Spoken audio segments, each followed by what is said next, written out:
Now, have you ever felt so hungry you said you'd eat rocks?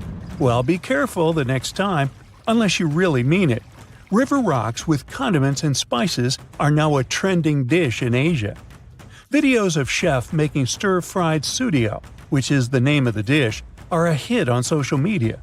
It's sold at bustling night markets, cooked fresh from the riverbank, and is used in pranks. Some folks in the videos don't know what they're served and spit out that delicacy. A portion of it costs slightly over $2, but some people believe it's expensive as the ingredients can technically be reused. Sudio has its roots in the past, and no, ancient Asian chefs didn't go around picking up rocks to serve them as a delicacy. This tradition isn't about eating rocks, it's about using them to jazz up your soup game. And these aren't just any old rocks lying around. We're talking about those little ones you can find in freshwater streams and rivers full of fish.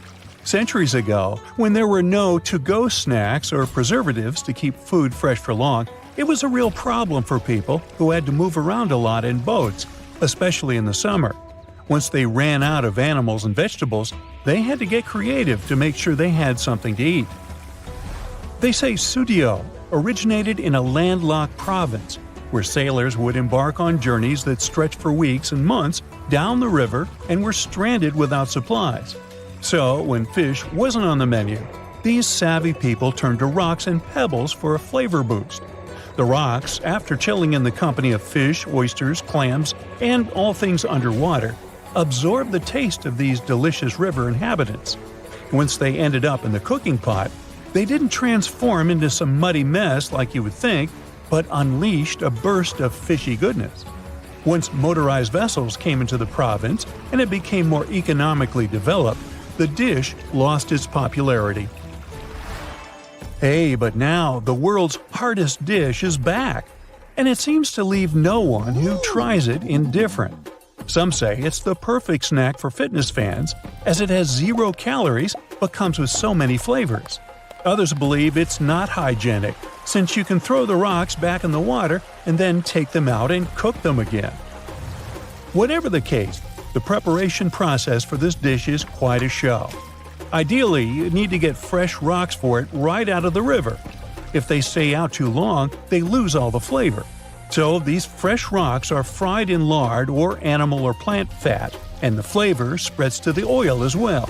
Then, cooks add garlic, ginger, chilies, shallots, onions, peppers, and whatever spices they might choose.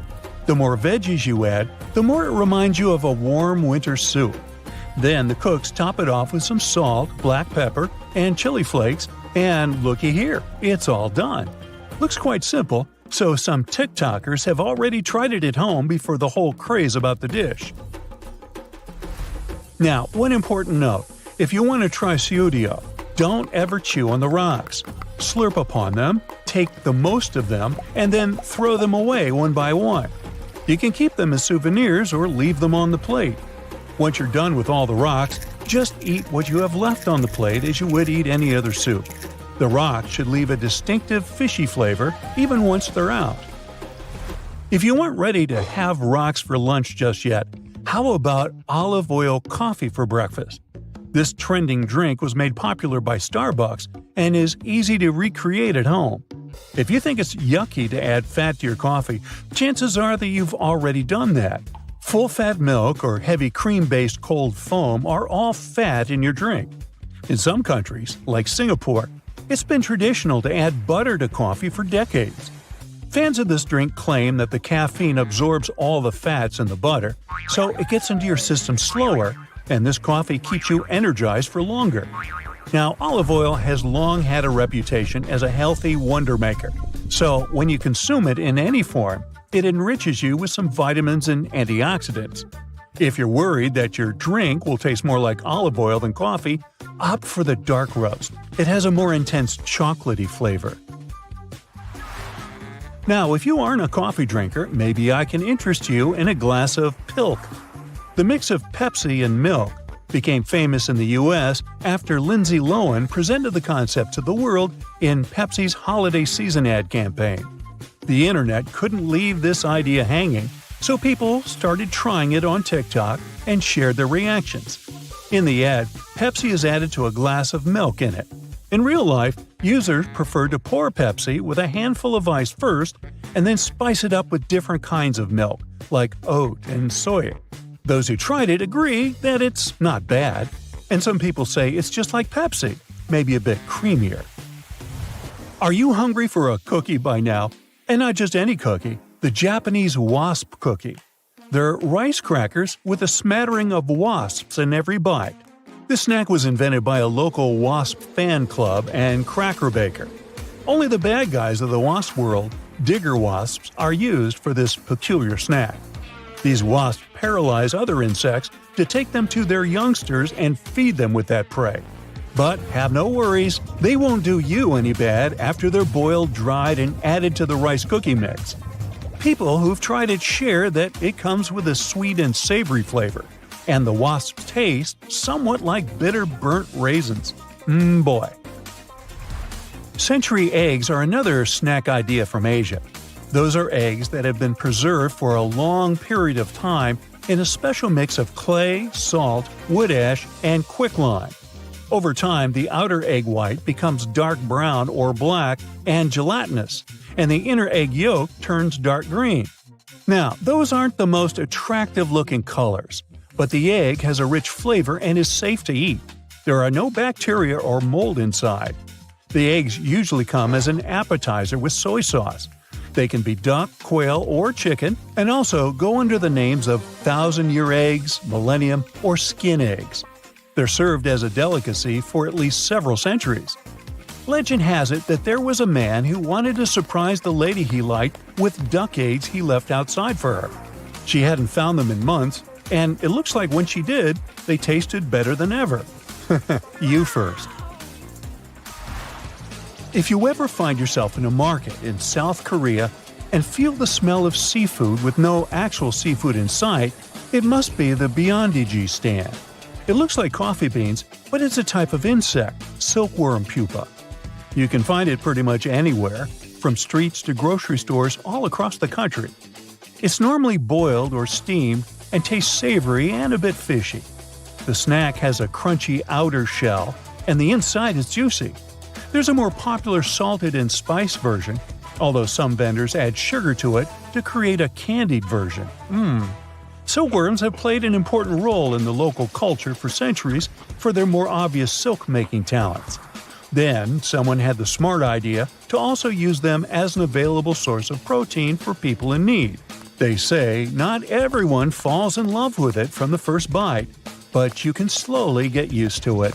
Now it's mostly enjoyed by the older generations. You're thirsty, so you crack open a soda can and take a few big gulps. Next thing you know, you're out of commission. Turns out, that can was contaminated with something nasty, like rat urine, and you had no clue. Just goes to show, you never know what might be lurking in that seemingly innocent drink. During transportation, storage, or handling, cans can pick up germs, bacteria, and dirt. When you drink straight from the can, those germs can easily enter your body. Cans are often stored in warehouses and rarely get a good cleaning before they reach you. Warehouse conditions can be pretty gross. Think rats running over them and less than ideal hygiene. To stay safe, it's a good idea to clean cans before drinking from them. Experts suggest giving them a quick wash with soap and water to avoid contamination. Studies have shown that unwashed bottles can be full of bacteria, so this step is really important. Now, quick question. Who's taken out more people, sharks or vending machines? Surprisingly, vending machines have a darker history. Let's dive in. But first, let's define what counts as a vending machine casualty. We'll rule out things like expired snacks or electric shocks. Those aren't the machine's fault. What we do count are incidents where someone was severely harmed or, what's worse, passed away from rocking or tilting the machine. For sharks, any fatal encounter counts. In a 1995 report, there were 2 severe incidents that ended up in demise and 1 serious injury linked to vending machines. Since 1978, there have been at least 37 such incidents and 113 injuries. which gives us about 2 fatalities per year. Compare that to 1 shark-related incident in 2021. However, this data is quite old. Since 2008, there haven't been any reported vending machine incidents. Why the drop? It could be due to warning signs and credit card readers reducing the need to shake machines. But remember, your risk varies based on where you live and your habits. In the end, the vending machine versus shark comparison isn't quite accurate anymore. Today, you're more likely to have a serious encounter with a shark than a vending machine. But the point remains. Sharks aren't the bloodthirsty hunters they're made out to be. So, someone pointed out your visible nose hairs, and now you're looking for ways to deal with them. You might think plucking is the way to go, but hold up, it's not as safe as you think. Here are 3 solid reasons to avoid plucking your nose hair. Your nose is full of delicate nerves, follicles, and plenty of bacteria. Plucking nose hair can damage the sensitive skin inside your nostrils, letting germs in and causing issues like infections and inflammation. Also, just like with waxing, plucking nose hair can result in ingrown hairs. As the hair grows back, it might curl into the follicle, causing bumps, discomfort, and inflammation. This can lead to folliculitis, which shows up as small, pus-filled red bumps and can be itchy or painful. In severe cases, plucking nose hairs can cause nasal furunculosis, a deep follicle infection with swelling and discomfort. This infection can spread to blood vessels near the brain, potentially leading to cavernous sinus thrombosis, a condition where blood clots form behind the eye sockets. If not treated, this condition can be life-threatening and may cause permanent brain damage. To avoid these problems, go for trimming your nose hair instead. Trimming doesn't make your hair grow back thicker or faster, and it helps maintain the right amount of nose hair to keep out pathogens. Contact lenses are meant to help you see, but they can make you turn completely blind. One big no-no is wearing your contacts in the shower. It's bad for both your lenses and your eye health. Showering with contacts is like swimming or sleeping with them in. It's a common mistake. Water and contacts just don't mix. You need to keep your lenses clean to avoid any issues.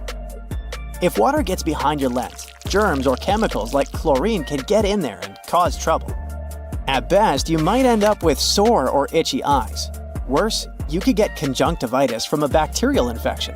In rare, serious cases, you might even face infections, which can sometimes lead to blindness. Most people wear contacts in the shower accidentally rather than doing it on purpose. If this happens, close your eyes right away and carefully step out of the shower to remove your lenses. If your eyes feel sore or look red afterward, contact your optometrist ASAP. Always use the cleaning solution your optometrist recommends to sterilize your lenses before putting them back in. But really, it's best to take out your contacts before showering or bathing. If there's one piece of home decor you should keep a close eye on, it's snow globes. They might seem harmless, but a family in East Hampton, Massachusetts would beg to differ. In a crazy turn of events, a snow globe sparked a fire in their apartment while no one was home. Luckily, quick-thinking neighbors and a swift response from the fire department kept the blaze from spreading through the entire complex. It was a normal Thursday morning when, around 11:30 a.m., neighbors heard smoke alarms blaring in the apartment and dialed 911. Firefighters arrived to find the place locked, so they had to force their way in. Inside, they found a small fire on the coffee table and a room filled with smoke. There, they also saw the culprit. It was a snow globe.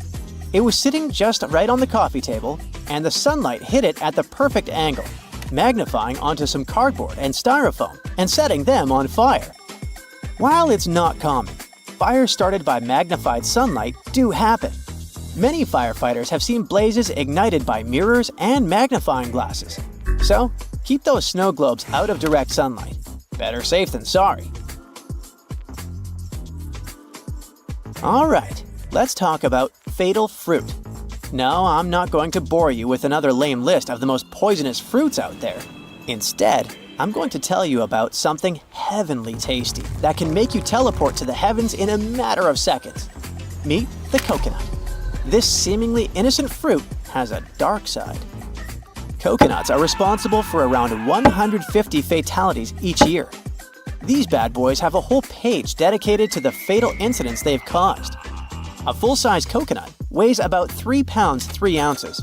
And if you know a thing or two about physics, you'll understand that gravity makes them even more dangerous when they fall from trees. But it's not just falling coconuts you need to worry about. Consuming large amounts of coconut water can lead to sudden cardiac arrest due to hyperkalemia, thanks to its high potassium levels. And while rare, there have been cases of anaphylaxis in people with coconut allergies. While the most common way coconuts cause harm is by falling and hitting someone, there have been some unusual incidents too. In December 1923, a man in Newcastle, Pennsylvania, passed away while trying to crack open a coconut with the butt end of a loaded revolver. It went off, and he was shot in the abdomen. You know those handy selfie sticks that help you nail the perfect shot? Turns out, they can be way more dangerous than you'd expect. These little gadgets have led to a surprising amount of injuries and even some fatalities. People have accidentally knocked themselves or others out, taken a tumble off cliffs, and even been hit by cars while trying to get that Insta-worthy pic. Some popular landmarks have even banned selfie sticks altogether. For instance, the oceanfront in Mumbai has said no to selfie sticks. India, by the way, leads the world in selfie-related deaths. Nearly 40% of the 49 globally recorded fatalities over the past 3 years happened there. If you still think selfie accidents aren't a big deal, consider this. From 2008 to mid-2021, a staggering 379 people lost their lives while trying to get that perfect shot. So yeah, it's definitely something to take seriously. How can spiders survive when they lose a leg? When they're in a dangerous situation and try to run away, they can lose legs and regrow them only a couple months later. They'll survive without any problem because most of the time, their legs come off at break points. Those are joints that contain muscles and constrict, which helps spiders minimize blood loss. If they lose a leg at the part that comes before the break point, the spider still sheds it, but it will lose more blood. It will be harder for the animal to recover in this case. Speaking of spiders, have you noticed how they sometimes stay extremely still for a long time? They're motionless while waiting for potential prey to land in their web. When moving around, they waste energy and drive unnecessary attention to themselves. Either a hungry bird praying for a quick snack will see it, or a spider will remain hungry because flies will be less likely to come near their web. When spinning a web, they waste a lot of energy. Even after the web is finished, a spider may have to wait for days or weeks to catch something. So, it's important to save as much energy as possible. Hunting spiders are way more active, but the majority of them are nocturnal predators. They spend their days relaxing, tucked away under a rock or in a nest. Roast potatoes can stay hot for a really long time, and this mostly has to do with the fatty, starchy crust that's like some sort of an insulating layer. When you pre-boil a potato, this causes its starch granules to absorb water and swell until carb molecules seep out to produce this type of thick gel. Since potatoes are in the oven, high temperatures drive off moisture. This makes the gelatinized starch on the outside of the potato chunk and creates a crispy crust. This crust traps the heat inside. The fat from the baking tray collects in cracks too, and the heat-keeping structure stays strong. Birds don't get electrocuted while perching on power lines because it's not voltages that will harm them, but voltage differences, and electricity wouldn't flow without them. So, if you see a bird standing on a single power line at, for example, 35,000 volts, the lack of a voltage difference is something that keeps the animal safe. But if it accidentally extends its wings and touches another power line that's at a different voltage, it won't end well. That's the reason why electricity companies make sure there's plenty of space between the cables. Have you ever wondered why airplane pilots won't try to land on grass when the landing gear doesn't deploy? The grass may seem like a good solution at first because it's soft, true. But the surface will neither be smooth nor even. When pressure is high, landing on grass can lead to unpredictable movements and cause issues such as structure formation. That happens because of bouncing and unequal pressure. This can even result in fuel leakage and prevent the doors from opening. Bald heads tend to be shiny, even though the skin elsewhere on the human body isn't. Most of our skin is covered with tiny hairs that give it some sort of velvety peach fuzz look. With male pattern baldness, the hair follicles tend to shrink and turn into skin cells, which means there's no hair there at all. And the scalp is especially shiny due to the sebaceous glands. They produce and secrete some kind of oily matter that protects our skin. Sebaceous glands are located all across our skin, but the scalp has way more of them. So, this oil coats the skin, which is why it turns into a more reflective surface. House cats will rarely meow at one another, but they become chatty with humans, and this could be related to domestication. The process of taming cats and keeping them as pets started nearly 10,000 years ago. Before that, cats were pretty much loners. They rarely encountered other cats, so they didn't even have to use their voices to communicate with each other. Instead, they communicated through their sense of smell, which included things like rubbing against a certain object, for example, a tree. So they didn't even have to come face to face with other members of their species to send a message. And that's how they mostly communicate today as well. But humans don't have such a good sense of smell as cats, so these foxy creatures had to think of a way to send us a message and still get what they wanted from us, which turned out to be meowing. If you're planning a day trip to a desert, for example, the Sahara in North Africa, you're going to want to bring good sunscreen, and a lot of water, of course, but also a snug sleeping bag if you're planning to spend the night there too. Deserts really become cold during the night. In the Sahara, temperatures go from an average high of 100 degrees Fahrenheit during the day to 25 degrees during the night. Such dramatic change happens because of two main factors: humidity and sand. Sand doesn't retain heat that well. When light and heat from the sun reach a desert, sand grains from the top layer absorb heat. But they release it back into the air relatively quickly. So during the day, the sand radiates the energy coming from the sun, which eventually heats the air and leads to extremely high temperatures. And during the night, the sand is quickly losing heat once again. But this time, there's no sunlight that would reheat the desert. That leaves the sand colder than before and leads to such low temperatures. In arid deserts such as the Atacama Desert in Chile and the Sahara, the humidity is extremely low. That means the amount of water vapor in the air is almost zero. Unlike sand, water does well to store heat. Water vapor in the air traps heat close to the ground. It's like you cover the ground with a huge blanket. That way, you stop it from dissipating into the atmosphere. Also, when the air has a high level of humidity, it requires more energy to heat up. That means it takes more time for that same energy to disappear and for the surroundings to get colder. Since there's almost no humidity in deserts, such areas can both quickly heat up and cool down. If you microwave water for tea, it will taste worse than when it's made with a kettle. That's because the temperature of the liquid is the main factor for a good tea. Water should reach a rolling boil before you pour it over tea leaves, whether they're loose or bagged. It's an easy thing to do with tea kettles, both the electric and stovetop varieties. When the burner or the electric heating element is on, the water at the bottom of the vessel warms up. As it's getting hotter, water through the rest of the kettle comes to the boiling point. A microwave doesn't heat from the bottom up. It creates electromagnetic waves that randomly jump around the box. You probably notice when you try to reheat leftovers, they end up partially frozen in some spots and extremely hot in others. The same will happen with water because it's hard to control microwave energy. Overheated liquid won't be good for tea either. When water goes above 212 degrees Fahrenheit, which is the boiling point for water, it can destroy the compounds that give a tea its specific flavor. Have you ever wondered why those electrical plugs most Americans use have holes in the prongs? The story dates back to the early 20th century when Harvey Hubble Jr. invented different types of electrical plugs. He started with the detachable electric plug, which was the first ever of that type. Some of his designs had prongs with indents, those aligned with tiny bumps inside the electrical sockets. Such an indent and bump system secured the prongs in place after people would insert a plug into a socket. At some point, these indents gave way to holes, which worked in the same way. But that's just part of the story. Most of the modern outlets don't even have bumps anymore.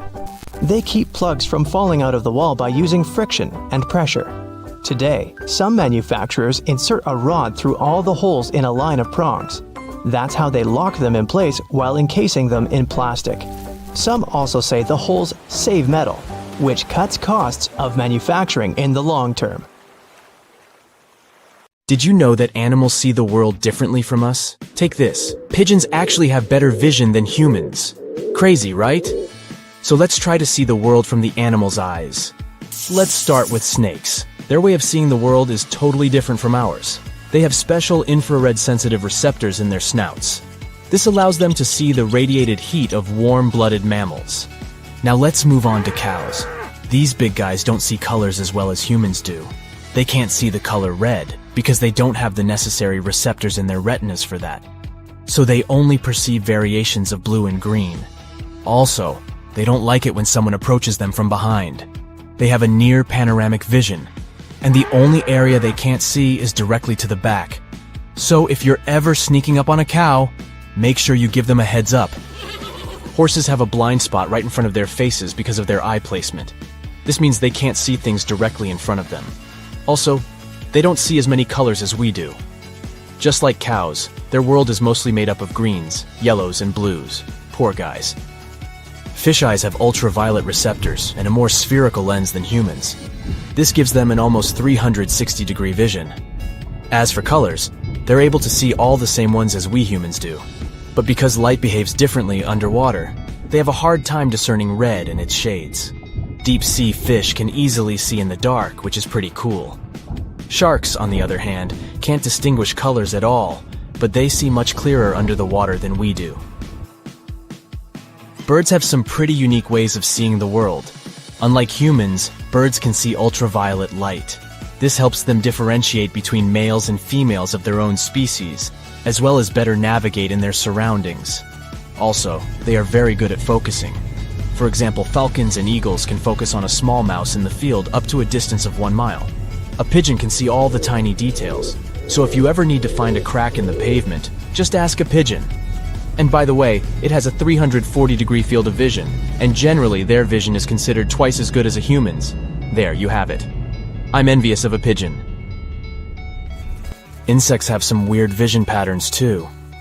Flies, for example, have thousands of little eye receptors that work together to give them a big picture of what's going on around them. And get this, they see everything in slow-mo. Plus, they can see ultraviolet light. It helps them with communication. Bees have their own problems. These guys can't tell what the color red is. To them, it looks like a dark blue. How messed up is that? Now, rats. These little guys can't see red either, but that's not the weirdest part. Either of their eyes moves on its own, so they're seeing double like all the time.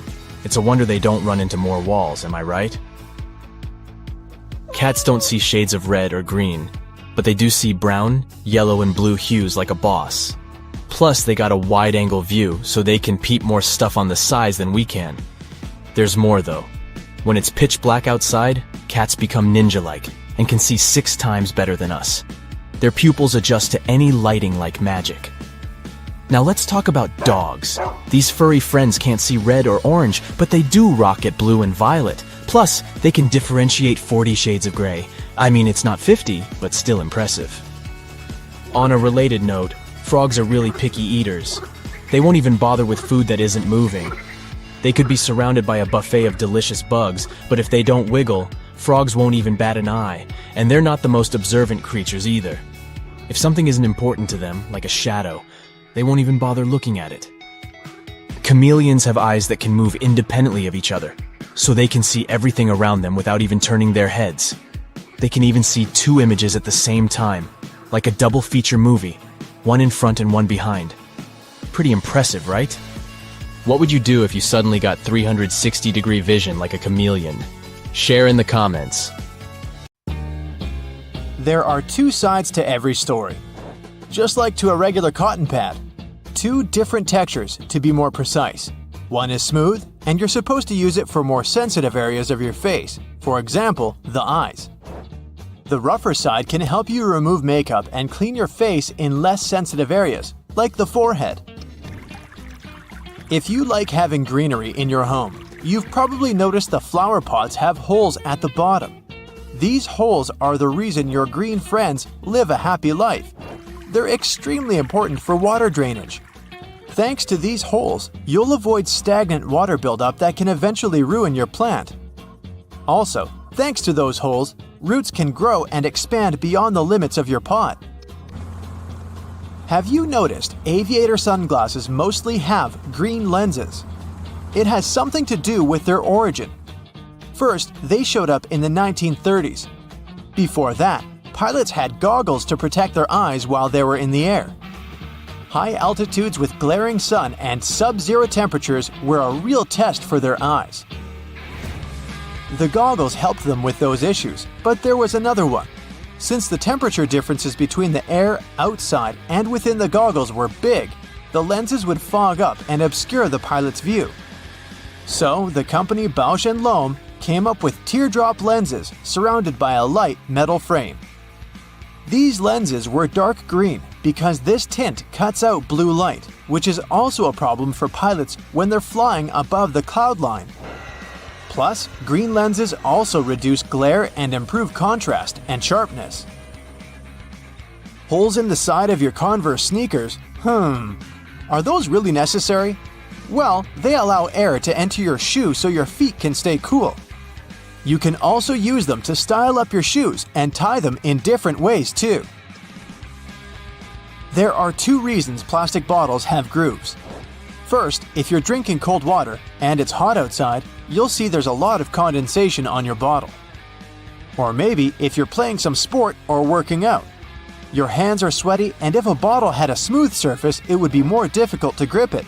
So the ridges are there to improve your hand grip. The second reason is that because of these ridges, manufacturers can use thinner plastic. That means they need less material in overall production. And that plastic is still firm enough for the bottle to maintain its shape. Wooden coat hangers are not just there to look nice. Since they're made of cedar wood, they bring a nice scent to your closet. Plus, they repel bugs. They're also quite firm, so they come in handy for heavy clothes, such as jackets. And it's hard to damage them. So, they'll serve you longer. You may have noticed there's a colored square at the bottom of your toothpaste. These blocks mostly come in blue, red, green, and black.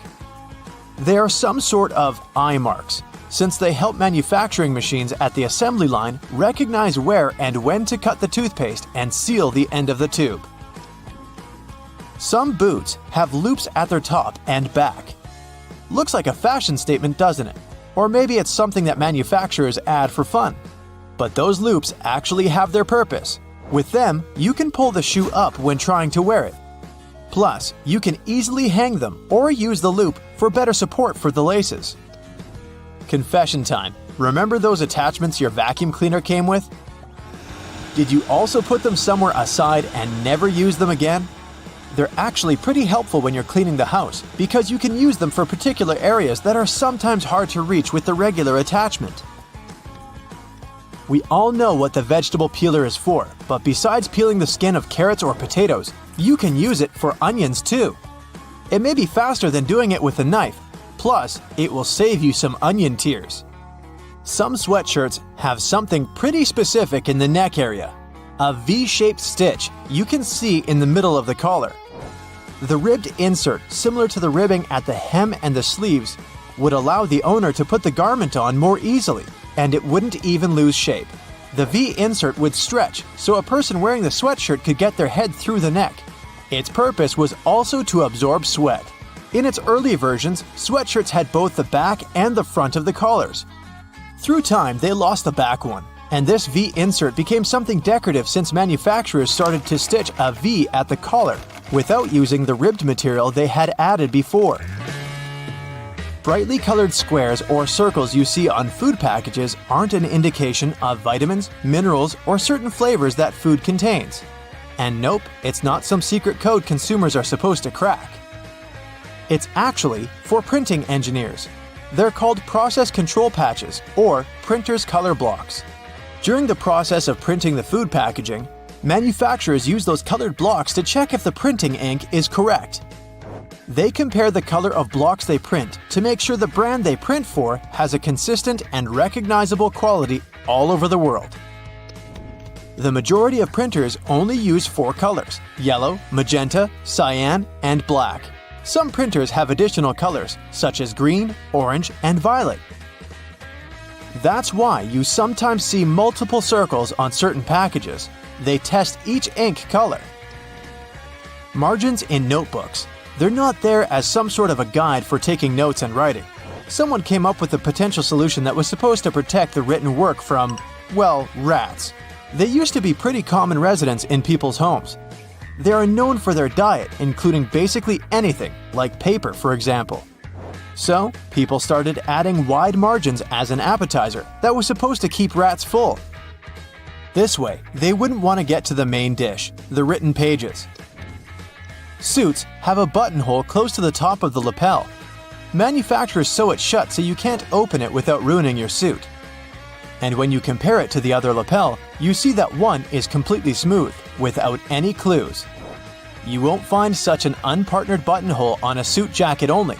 Camp shirts, pea coats, and some other clothing pieces have them too. And they have to do with the history of lapels. The earliest ones showed up at the beginning of the 19th century. Before this, men mostly wear frocks with high collars. They would button them all the way up to the top. During hot days, they would relax the button stance, turn down the collars, and leave the top button undone. It was a relief from the swelter, plus their folded over laps would be symmetrical at the chest, and today, we recognize that as a lapel. People stopped using that buttonhole after they came up with a lapel, unless it was for some formal occasion. Like, for example, when you wanted to put a flower in there. That's why suit makers left it, as a fashion feature. Tea bags. It's pretty easy to guess what they're for, but they come in handy if you have smelly feet after a long day in your shoes. Just pop tea bags, unused of course, in your shoes during the night. By the time you wake up, tea bags are going to effectively absorb all the unwanted odors. Binder clips can also have a helpful purpose besides their main one. You can clip your money to keep it together. Same is true for paper clips. If your favorite bracelet broke and you're looking for a way to hold it on, a paper clip might help.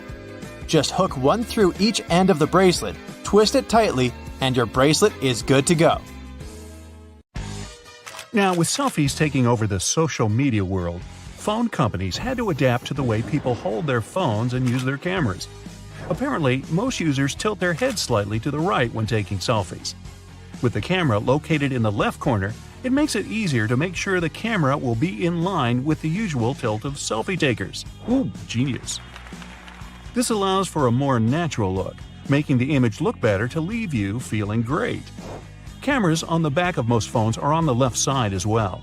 Sorry, left-handers, this was designed for the more common right-hander. Mount Everest might be getting all the attention, but Mauna Kea in Hawaii is technically the tallest mountain in the world. Measuring over 33,000 feet from base to summit, the only thing holding Mauna Kea back from the title is that it's mostly underwater. Australia is wider than the Moon. The Moon has a diameter of over 2,100 miles, while Australia's diameter from coast to coast is almost 2,500 miles. While it may be wider, the Moon wins with the land area, over 15 million square miles. Whew, that's huge. And all that cheese. Antididophobia is the fear that, at any point, somewhere in the world, a duck or goose may be watching you. The person isn't necessarily afraid that the duck or goose will get too close to them or even touch them. They just don't like the feeling of being watched. It was first described in a comic strip to show how anyone can be afraid of anything. Anything can be a phobia. A duck just watching my every move would certainly give me the heebie-jeebies. I might just quack up. Crows are pretty good at recognizing people's faces and have even been found to remember people for a long time. This could be a good thing or a bad thing, depending on how nice you are to them.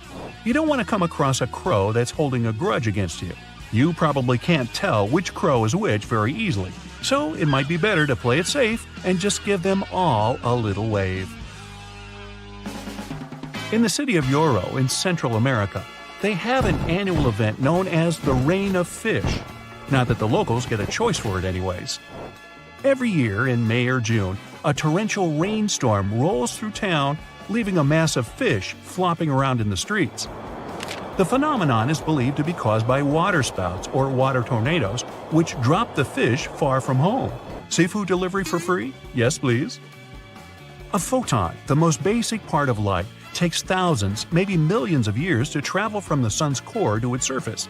But it only takes 8 minutes and 20 seconds on average to get to your eye once it's at the surface. That means that the sunlight we see is very ancient, older than the human race itself. There are only 4 words in the English language which end in "dos." Tremendous, horrendous, stupendous, and hazardous. Sounds like the teacher's comment on my report card. A single strand of spaghetti onto your fork has a name. It's called a spaghetto. In the Italian language, an I at the end of the word means that it's plural, while an O is singular. This goes for all types, like gnocco instead of gnocchi, fettuccino instead of fettuccine, and raviolo for a single parcel of goodness. Accidentally eating one of those fruit stickers on apples, peaches, and pears shouldn't worry you at all. They can be eaten, but they aren't exactly edible. It'll just leave your body as everything else does. The glue used for them is regulated by the FDA, but it's still recommended that you wash the fruit and remove the sticker before chomping down on it. Dolphins not only have names for each other, but they'll call out for their friends specifically. Makes you wonder what names dolphins have for us when we get in the water. Hey, look, Frank, those hairless monkeys are back in the water again. German chocolate cake is one of the most delicious cakes out there. It's my all-time favorite, but its name has nothing to do with the country at all. Named after an American baker called Samuel German, who made the tasty treat in 1852. The Eiffel Tower can be 6 inches taller during the summer because of thermal expansion.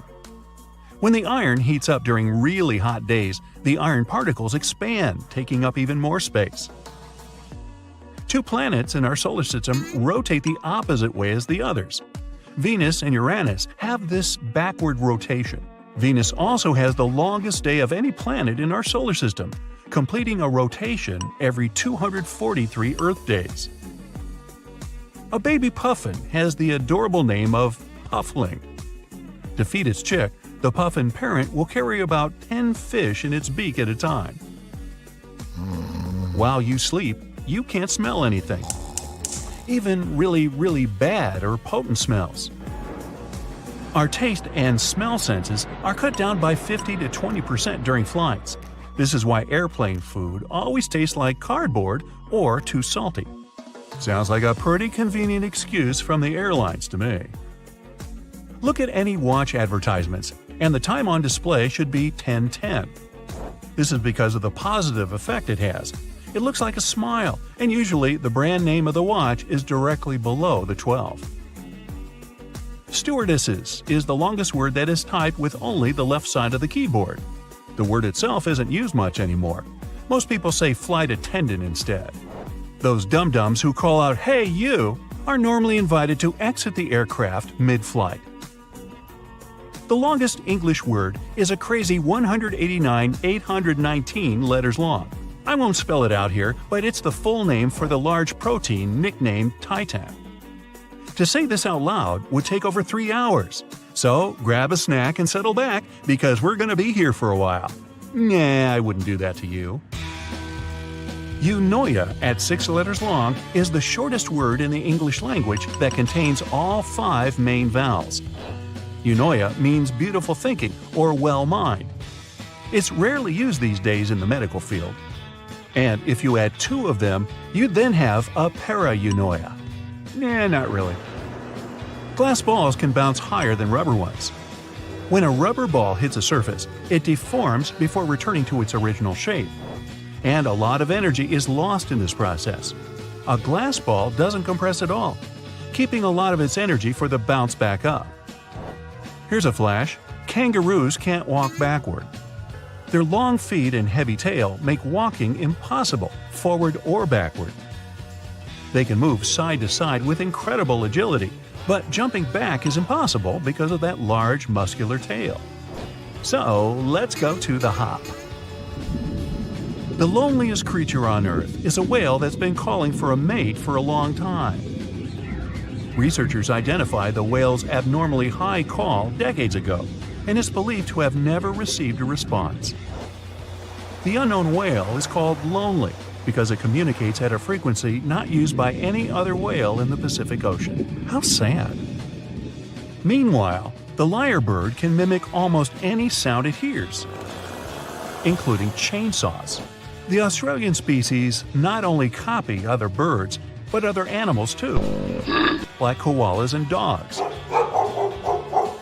In captivity, they'll also copy artificial sounds, such as car alarms, trucks, and chainsaws. The Northern Hemisphere holds roughly 90% of the world's population. No wonder the streets are so crowded up here. The cougar goes by more names than any other animal. The cougar has been given over 80 names. The puma, mountain lion, panther, and catamount are all the same thing. Just don't confuse them with bobcats, lynxes, jaguars, or leopards. They don't appreciate that. Most people can't lick their own elbow. The length of your arm combined with the flexibility of your joints makes this impossible for many. Your elbow is just far enough down on your arm that you can't reach it. Go ahead, try it. I'll wait. Okay, time's up. Octopuses and squids have beaks like birds. The beak is made of the same material that our fingernails are made of, keratin. They can also fit through anything that their beak can, making them the ultimate escape artist. Not you, Houdini. There are over 31 million seconds in a year. We recently discovered this tiny chameleon in Madagascar. At less than an inch long, it's the size of a seed and could fit easily on the tip of your finger. It's nicknamed the nano lizard and shows how many tiny creatures could be hiding out undiscovered, away from the eyes of scientists and researchers. 11 plus 2 equals 13, of course, and 12 plus 1 equals 13. The 13 letters that make up these phrases equal each other in more ways than one. They are actually anagrams of each other. Wow. Anagrams, homonyms, and antidophobia. That's a mouthful, but not as sweet as my German chocolate cake. Hey, I'll take seconds. A recent study suggests the universe is similar to your brain, only at a much, much larger scale. The brain's neural network contains about 86 billion neurons. The observable universe has at least 100 billion galaxies. Both galaxies and neurons have a similar structure. It's a complex web of nodes linking up long thread-like fibers. But in each of these systems, the fibers make up a mere 30% of the total mass, and the remaining 70% are either water in the brain or dark energy in the universe. The ways that galaxies and webs of neurons connect with one another are surprisingly similar. In both cases, the process follows the same physical principles. At the same time, some researchers claim the resemblance between the brain and the universe is only superficial. Your mind perceives tiny details and joins them, and then it comes up with a conclusion that has nothing in common with reality, like the brain is a mini-universe. In billions of years, the universe is likely to expand so much that we won't be able to see any stars in the sky. To turn Earth into a black hole, you'd have to squeeze it until it was the size of a marble. And if you wanted the sun to become a black hole, you'd have to compress it until it's no more than 4 miles across. A starburst galaxy is a galaxy that's forming tons of new stars at breakneck speed. It usually happens after 2 galaxies merge into one. While Earth has only one natural satellite, Jupiter is surrounded by at least 79 moons. In the universe, there are not only dwarf planets, but also dwarf galaxies. They have from 1,000 to a few billion stars. For comparison, the Milky Way galaxy is made up of 250 to 400 billion stars. A supermassive black hole 250 million light-years away from Earth hums the deepest sound ever detected from any object in the universe. It's 1 quadrillion, which is 1 with 15 zeros, times deeper than what the human ear can hear. Planet Kelt 9b is 670 light-years away from Earth. It's an ultra-hot Jupiter. Those are giant, scorching hot planets with a mass similar to that of Jupiter. On Kelt 9b, the heat is so great on the day side of the planet, it tears molecules apart. Any liquid floating in outer space forms itself into a sphere. It also happens in low Earth orbit. Our home Milky Way galaxy is more than 105,000 light-years across. All the planets of the solar system would fit between Earth and the Moon with some space to spare. Black holes spaghettify things. It happens when something gets past the point of no return. Then the black hole's gravitational pull starts to stretch this object in one direction and squeeze in another. The first celestial body that astronomers identified as a spiral was the Whirlpool Galaxy. Its long arms are made of gas and stars, and everything is sprinkled with fine space dust. When you're on Earth, you can only see 5% of the universe. A star coming too close to a black hole can be torn apart by its gravitational force. WASP 12b is a giant planet 1,400 light-years away from Earth. It's made up mostly of gas. Unfortunately, the planet is doomed. It orbits too close to its parent star. In about 10 million years, WASP 12b will be swallowed by its greedy sun. Our Milky Way galaxy and the Andromeda Galaxy, its closest neighbor, are going to meet in a bit less than 4 billion years. When they collide, they'll form one huge elliptical galaxy. One of Saturn's smaller moons, Enceladus, reflects almost 90% of the sun's light. It makes the moon one of the brightest objects in the solar system. But since it reflects sunlight instead of absorbing it, the temperatures on Enceladus's icy surface drop to -330 degrees Fahrenheit. The highest mountain in the solar system is Olympus Mons on Mars. It's 3 times as high as Mount Everest. If you were standing on top of Olympus Mons, its slopes would be hidden by the planet's curvature. In our solar system, Mercury and Venus are the only 2 planets without moons. Scientists who are planning to send droids to Mars want to load the machines with lots of heavy equipment. The droids will also be built from stronger materials, all because of the relatively low gravity on the red planet. Everything on Mars is almost 3 times lighter than on Earth. Pluto's largest moon is half the size of the dwarf planet itself. This makes Charon, that's the moon's name, the largest known satellite relative to its parent size. There are 3 golf balls on the moon.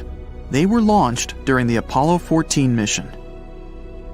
Mathematicians claim white holes might exist, even though scientists haven't found one yet. If you came across a white hole, you wouldn't be able to enter it from the outside, but you'd see light and matter escaping from within.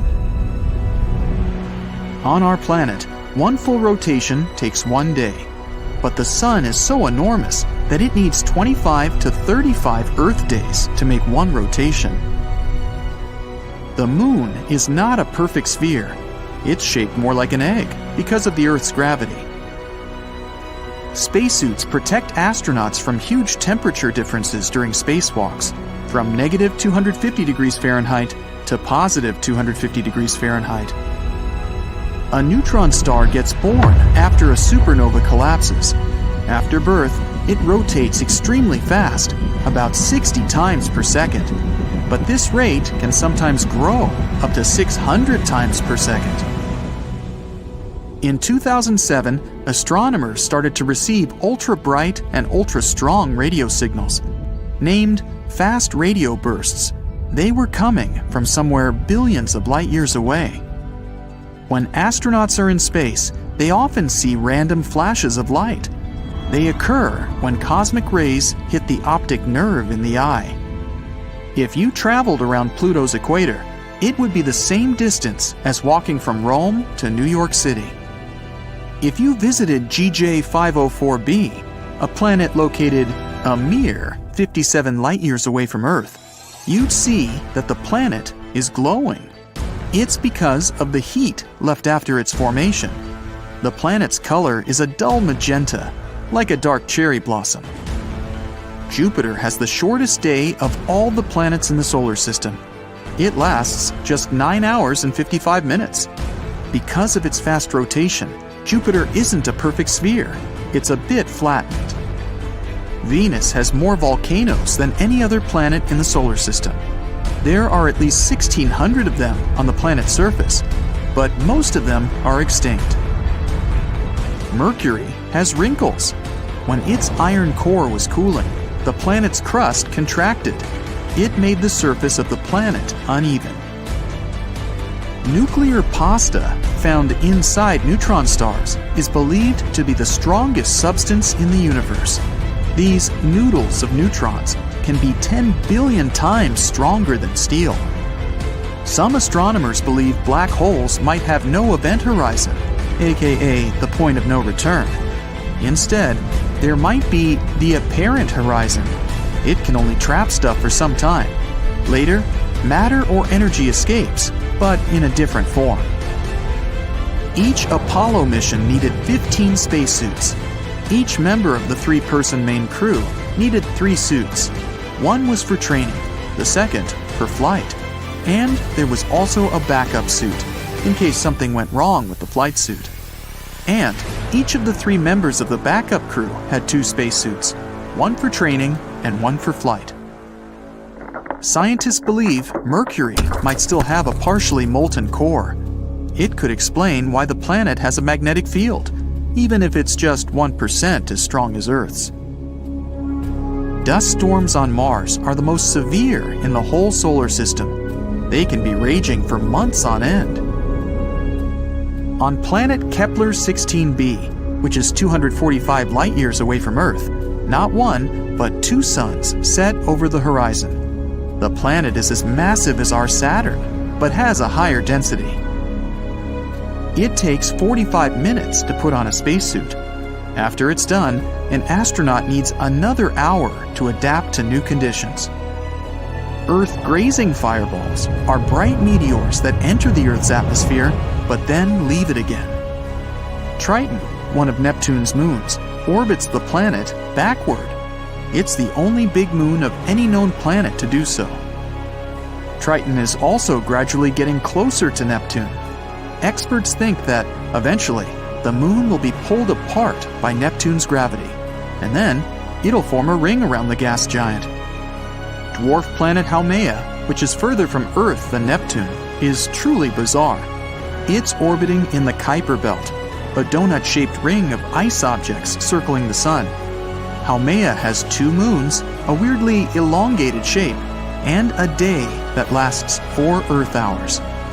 But the coolest thing, the dwarf planet is surrounded by incredibly thin rings. They're likely the result of an ancient collision. It takes Neptune almost 165 Earth years to make one full orbit around the Sun. In other words, since the gas giant was discovered in 1846, it's only circled the Sun once.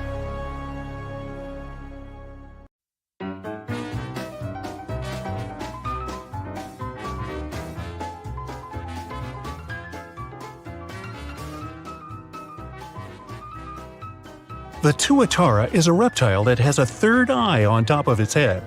The eye has a retina, nerve connections, and a lens, but isn't used for seeing, as during growth it quickly becomes covered by scales. Scientists are still trying to find the eye's mysterious function. There's only one letter that doesn't appear in the name of any of the 50 U.S. states. There's a Z in Arizona, and even 2 pesky X's in New Mexico and Texas. But search a map and you won't find a single Q in any U.S. state name. It's estimated that a total of 108 billion people have lived on Earth throughout its history. Ever wondered what that tiny pocket in your jeans is for? It's a watch pocket and was originally intended as a place to store pocket watches. It dates back to 1879 as a new feature on a pair of Levi's jeans. Over 3 billion pounds of potatoes are used to make McDonald's fries every year, which is around 15% of all the potatoes grown in America in 2020. Unlike humans, cats don't have the same amount of toes on their front and back paws. They usually have 5 toes on their front paws, but only 4 on their back ones. If you've got a feline companion, go take a look. The entire population of Earth could fit inside Los Angeles. With the world's population being 7.5 billion, this seems crazy. But if everyone stood shoulder to shoulder, we could all fit inside 500 square miles. Pigs aren't the only animals that are great at finding truffles. Dogs are just as good thanks to their sense of smell and are now used more commonly. The current American flag was designed by a high school student. Bob Heff designed the flag for his history class in 1958 and was only given a B- for his efforts. Later, his design was chosen out of more than 1,500 others to become the new flag. His grade was unsurprisingly changed to an A after this. The pandas in your local zoo may look at home, but unless you're in China, they're just on vacation. That's because technically all pandas are on loan from China and are the property of that country. The sentence, "The quick brown fox jumps over the lazy dog," uses every letter in the English language. In 1974, a full NASA spacesuit cost between $15 and $22 million. But over time, NASA hasn't replaced worn-out suits, leading to them only having 4 working EVA suits left. But have no fear, since 2009, NASA has been working to upgrade their outside-the-spaceship wardrobe with an investment of $200 million. Does that come with sequins? Hot water actually may freeze faster than cold water. This is because the cooled water at the bottom is denser than the hot water at the top, and this uneven temperature distribution speeds up the cooling process. In a 12-hour period, it's likely that an ant will only take 8 minutes of rest. They're really switching up the definition of a power nap. Camels have 3 sets of eyelids and 2 rows of eyelashes to protect them from the blowing sands of the desert. The letter X was first used to represent a kiss all the way back in 1763. It was first used in a letter written by British naturalist Gilbert White.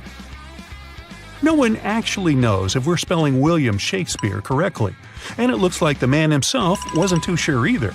He signed his name in a number of ways. But it turned out he never signed anything as William Shakespeare, despite it being the accepted spelling today. The word swims still looks the same even when turned upside down, like that.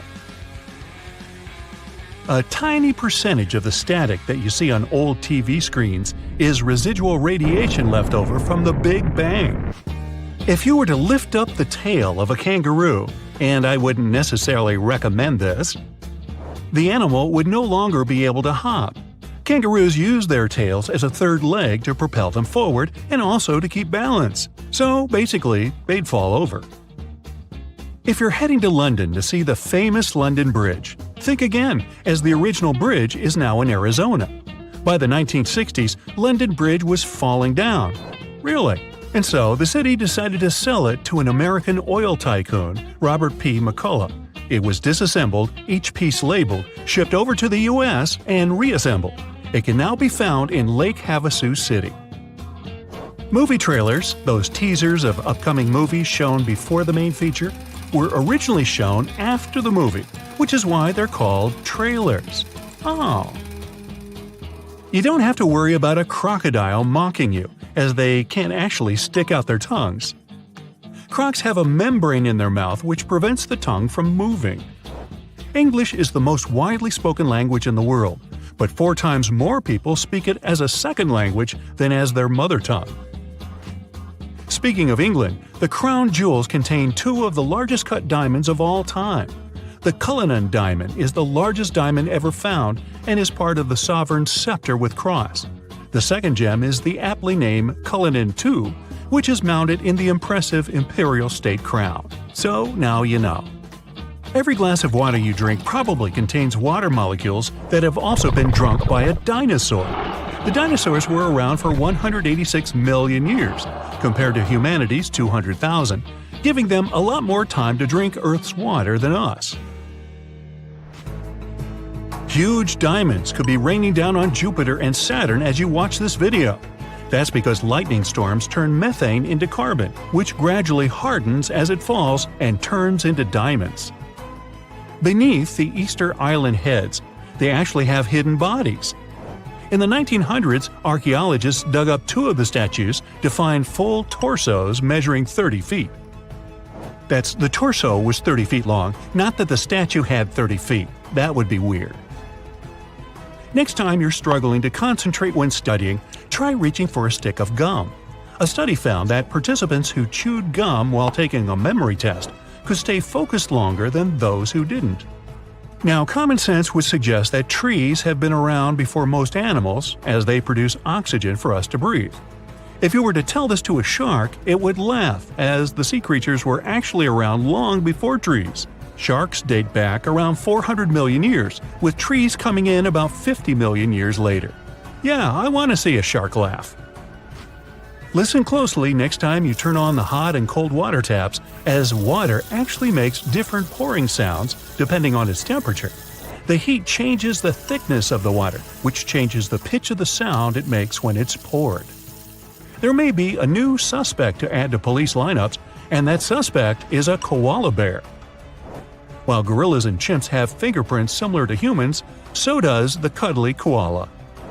The Comic Sans font has divided people across the world for decades, and has developed a reputation for being informal or unprofessional. This makes perfect sense given its creation, as designer Vincent Conner looked to his favorite comic books like Watchmen for inspiration. Think of the first thing that comes to your head when Transylvania is brought up. It's vampires, right?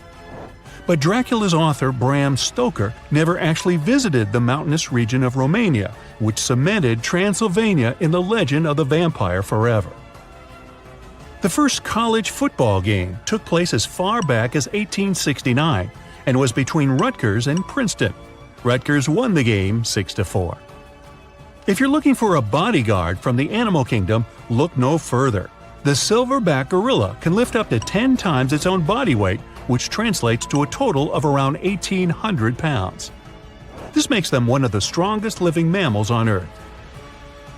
Ever wondered how a city gets named? In Portland, it came down to a coin flip. If the coin had landed the other way around, we'd be calling it Boston, Oregon. Iceland is growing 2 inches every year. This is because it's divided by the North American and European tectonic plates. So as the plates push wider apart, the bigger Iceland gets. The average person will spend a whopping 6 months of their life waiting for red traffic lights to turn green. Poor yellow isn't even mentioned. Humans are the only animals with chins. While other animals, like the chimpanzee, share similarities with humans, like walking on 2 legs or having a jaw, none actually have that little bit of bone in the middle of the lower jaw. So hey, when you're feeling down, chin up. So you just sat down to eat at your favorite restaurant. The waiter comes by the table to get your order of drinks. You've been craving some soda all day, so you order a Coke. The waiter looks really sorry, but he says, "It's a Pepsi restaurant." Can you count the number of times this has happened to you? Even when you're traveling abroad, it's either Coke or Pepsi. If you like both, you end up having to pick sides. So how about we get to the bottom of this rivalry? Is one of them objectively better than the other? The first category, variety. I'd say both companies are pretty good at this. You can easily choose between diet, no sugar, and even cherry Coke. While with Pepsi, you can even order such wild tastes as lemon, lime, caramel, and even some spicy flavors. The next category is taste. As you probably know, taste is something very personal. There's no right or wrong answer here, of course, but everyone has their favorite. The Coca-Cola recipe has been an intensely guarded secret since 1891, when John Pemberton, the inventor of the drink, sold the recipe. It was then modified by the buyer, Asa Candler, and that's exactly the recipe we know and love today. Meanwhile, Pepsi's sweet taste was invented by Calum Bradham. Sometime later, Charles Guth purchased Bradham's bankrupt company. This guy also owned a candy company named Loft. Can it explain why Pepsi's recipe is sweeter than Coke's? What do your taste buds say, Coke or Pepsi? Now, you've just woken up. You ordered pizza the night before and are ready to have some leftovers for breakfast. You open the fridge and, uh-oh, you're faced with a tough choice: cold pizza or cold pasta. How and why do both of these dishes taste so good when cold? There's actually science behind their amazing taste. According to pasta experts, your spaghetti tastes even better the next day because of that little thing called starch. It's mainly found in cereals and potatoes. To put it simply, the ingredients of these dishes have more time to get to know each other better as they spend the night sitting in the fridge. The starch absorbs the fat and sauce and seasoning overnight. It vacuums all the tastiness and makes the flavor much richer. This goes for both pizza and pasta. I guess it's not coincidence, then, that some people often over-order these types of food just so they can have some leftovers to appreciate the next morning. No, we never do that at my house. Still on the topic of pizza, I say let's settle the pineapple on pizza debate once and for all. It's true that this is the line that separates many of us. One side of the argument says berries should never go on pizza. Wait, what? In case you didn't know, pineapples are actually berries. A group of berries that have fused together, that is. Now, on the other side, there are Hawaiian pizza lovers. These ones will try to convince you how great pineapple is when mixed together with tomato sauce. It's supposed to add sweetness and freshness to counterbalance the spice of the tomato sauce. So, what do you have to say about that? Yay or nay? Oh, and have you ever tried pineapples on burgers? Yep, they have conquered burgers as well. Some fans say pineapple plays the same role as pickles. It provides that sweet, salty, and tangy flavor that your burger experience is in dire need of. Now, no twin is exactly the same, except when it comes to Twix bars. If you're the one to pick sides, then I guess you've already picked yours. Now, tell me, are you the left Twix or the right Twix fan? Does it make any difference? Or is it all just a genius marketing move? If you've bought Twix over the last years, you've probably been faced with three options: a regular package, a package that is said to contain 2 left Twix bars, and another one that contains 2 right Twix bars. Now, as you may know, Twix comes in pairs. But in 2012, Twix's manufacturer Mars took this to the next level. They began to claim that the bars were not identical twins. Through very humorous commercials, Mars gives the consumer the idea that the production process for each bar is different. The story is that the Twix inventors, brothers Earl and Seamus, once reached a breaking point, quite literally. They disagreed on chocolate pouring techniques and caramel consistency, so each brother went on to found his own company. For example, in the left Twix company, the crunchy cookie base is cascaded in caramel and bathed in chocolate, while in the right Twix company, the crisp cookie and creamy caramel base are cloaked in chocolate. Now, if you ask me, this sounds like a bunch of synonyms thrown together. Hey, I like synonyms, especially on my oatmeal. Anyway, some excited fans have even gone as far as to fact-check if there are any real differences between the left and right Twix bars. It turns out that the left Twix was just a little bit crunchier. And in case you're wondering how that was tested, let's just say it involved a digital decibel meter. The bars on the left average 72.3 decibels in crunchiness, while the bars on the right average 69.6 decibels. So does that mean louder tastes better? You tell me. Fans think it might be due to the packaging or storage of Twix chocolate bars. They suggest it's less about left versus right and more about top versus bottom placement.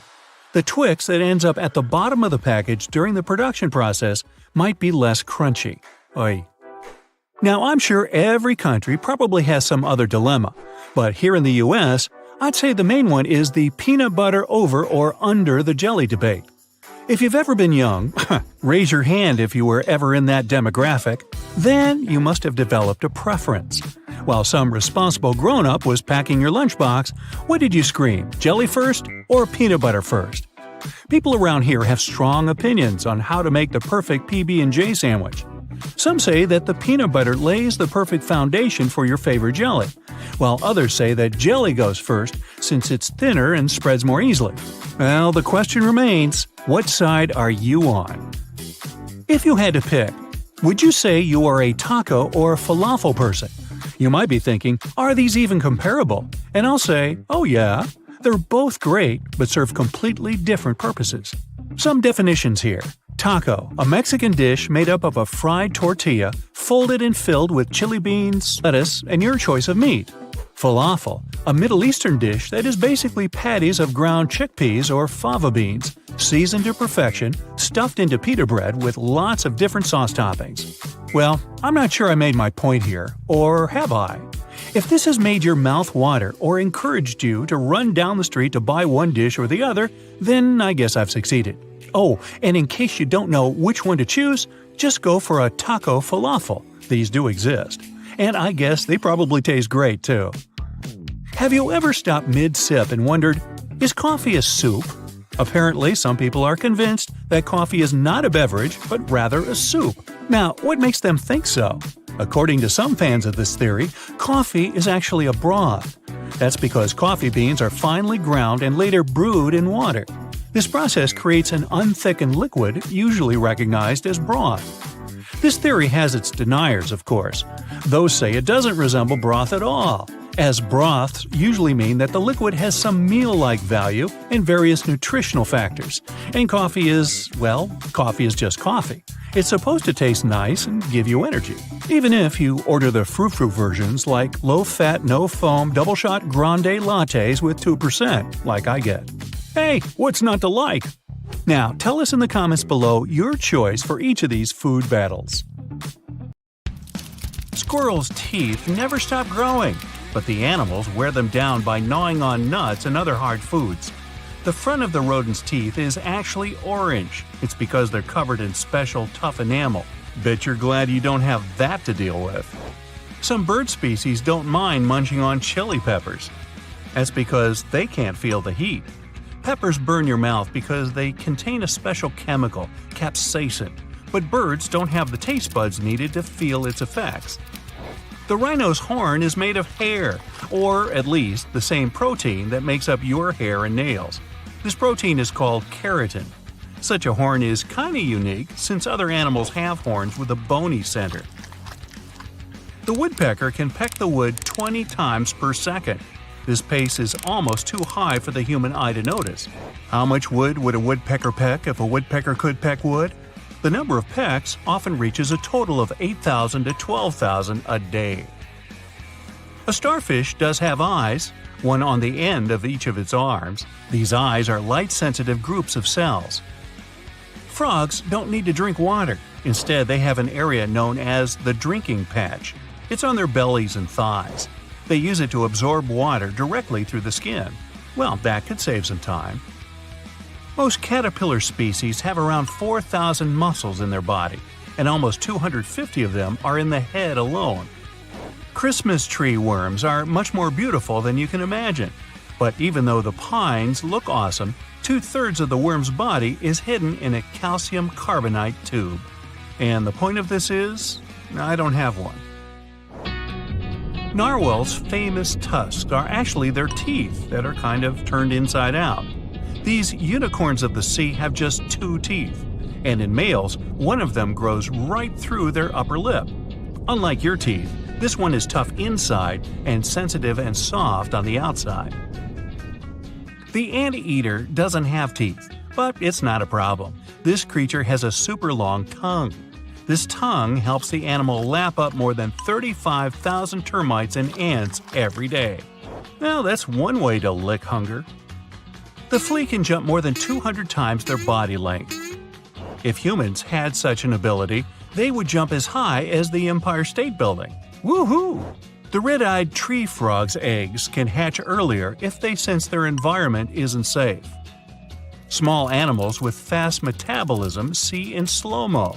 This helps them escape larger creatures. Koalas' fingerprints are very, very similar to the human ones. Sometimes these animals' fingerprints even get confused at crime scenes, probably in Australia.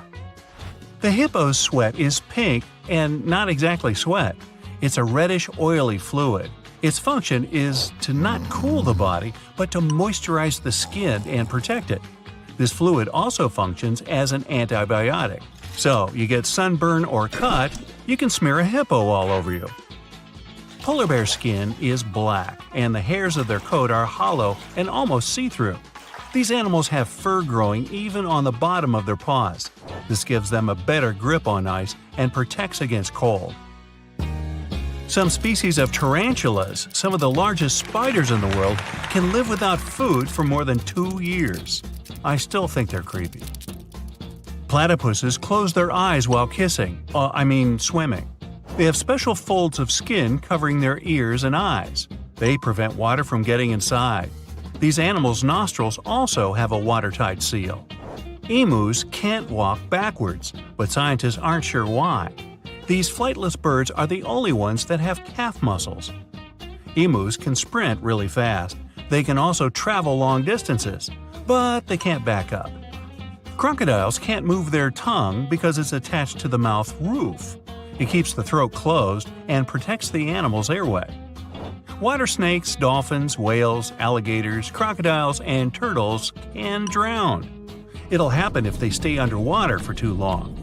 These animals can't breathe in the water. They can just hold their breath for a very long time. Only one species of birds can fly backwards. That's hummingbirds. Hey, go talk to the emu. These tiny birds can also beat their wings up to 80 times per second. Despite what elephant shrews look like, these small animals are more closely related to elephants than shrews. Maybe that's why they have their trademark trunk-like noses. Elephant shrews use them to munch on insects. True enough. Cats, as well as other felines, can't taste sweet things. They don't have the taste buds needed for that. Too bad, more for me. Flamingos can only eat with their heads upside down. That's why their lower bill is massive and their upper bill isn't fixed. Such an arrangement is perfect for upside-down feeding. But it's the opposite of what other birds have. It's not easy being pink. Tiger skin is as striped as their fur. That's all I have to say about that. When toucans sleep, they curl into pretty tight balls. These birds can turn their head so that their tail covers their head and the beak rests on the back. So yeah, they have a ball. The ostrich has some of the largest eyes in the animal kingdom. They're more massive than a bird's brain. Each eye is as big as a billiard ball. All clownfish get born male, but in some circumstances, they can turn into females. This change is irreversible. Unlike most fish, when seahorses mate, they do it for life. Even cuter, when the mates travel, they move side by side and often hold on to each other's tails. The male usually gets stuck schlepping the luggage. Termites never sleep. They don't need to recharge their batteries. But they can eat 24 hours a day, 7 days a week, on your house. The sloth needs up to 2 weeks to digest its food. Hey, take your time, no hurry, nothing on the schedule. Dogs' nose prints can be used for their identification. They are similar to human fingerprints and unique for each animal. Owls don't have eyeballs. Instead, they have eye tubes that don't move in the eye sockets.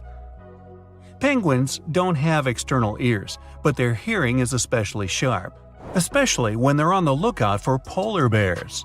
Shh, let's not tell them. Jellyfish are up to 98% water. That's why when they get washed ashore, their bodies can evaporate into the air after just a few hours. If a traffic jam happens underwater, an alligator will always give way to a manatee. Nice manners. Grizzly bears have such a strong bite that they can crush a bowling ball. So it's smart just to let them win. Giant pandas aren't picky about their sleeping spots. They usually fall asleep wherever they are, in most cases right on the forest floor. The giant panda's newborn cubs are tiny. They weigh like a small cup of coffee and are smaller than a mouse. The red handfish can walk along the ocean floor with the help of its hands.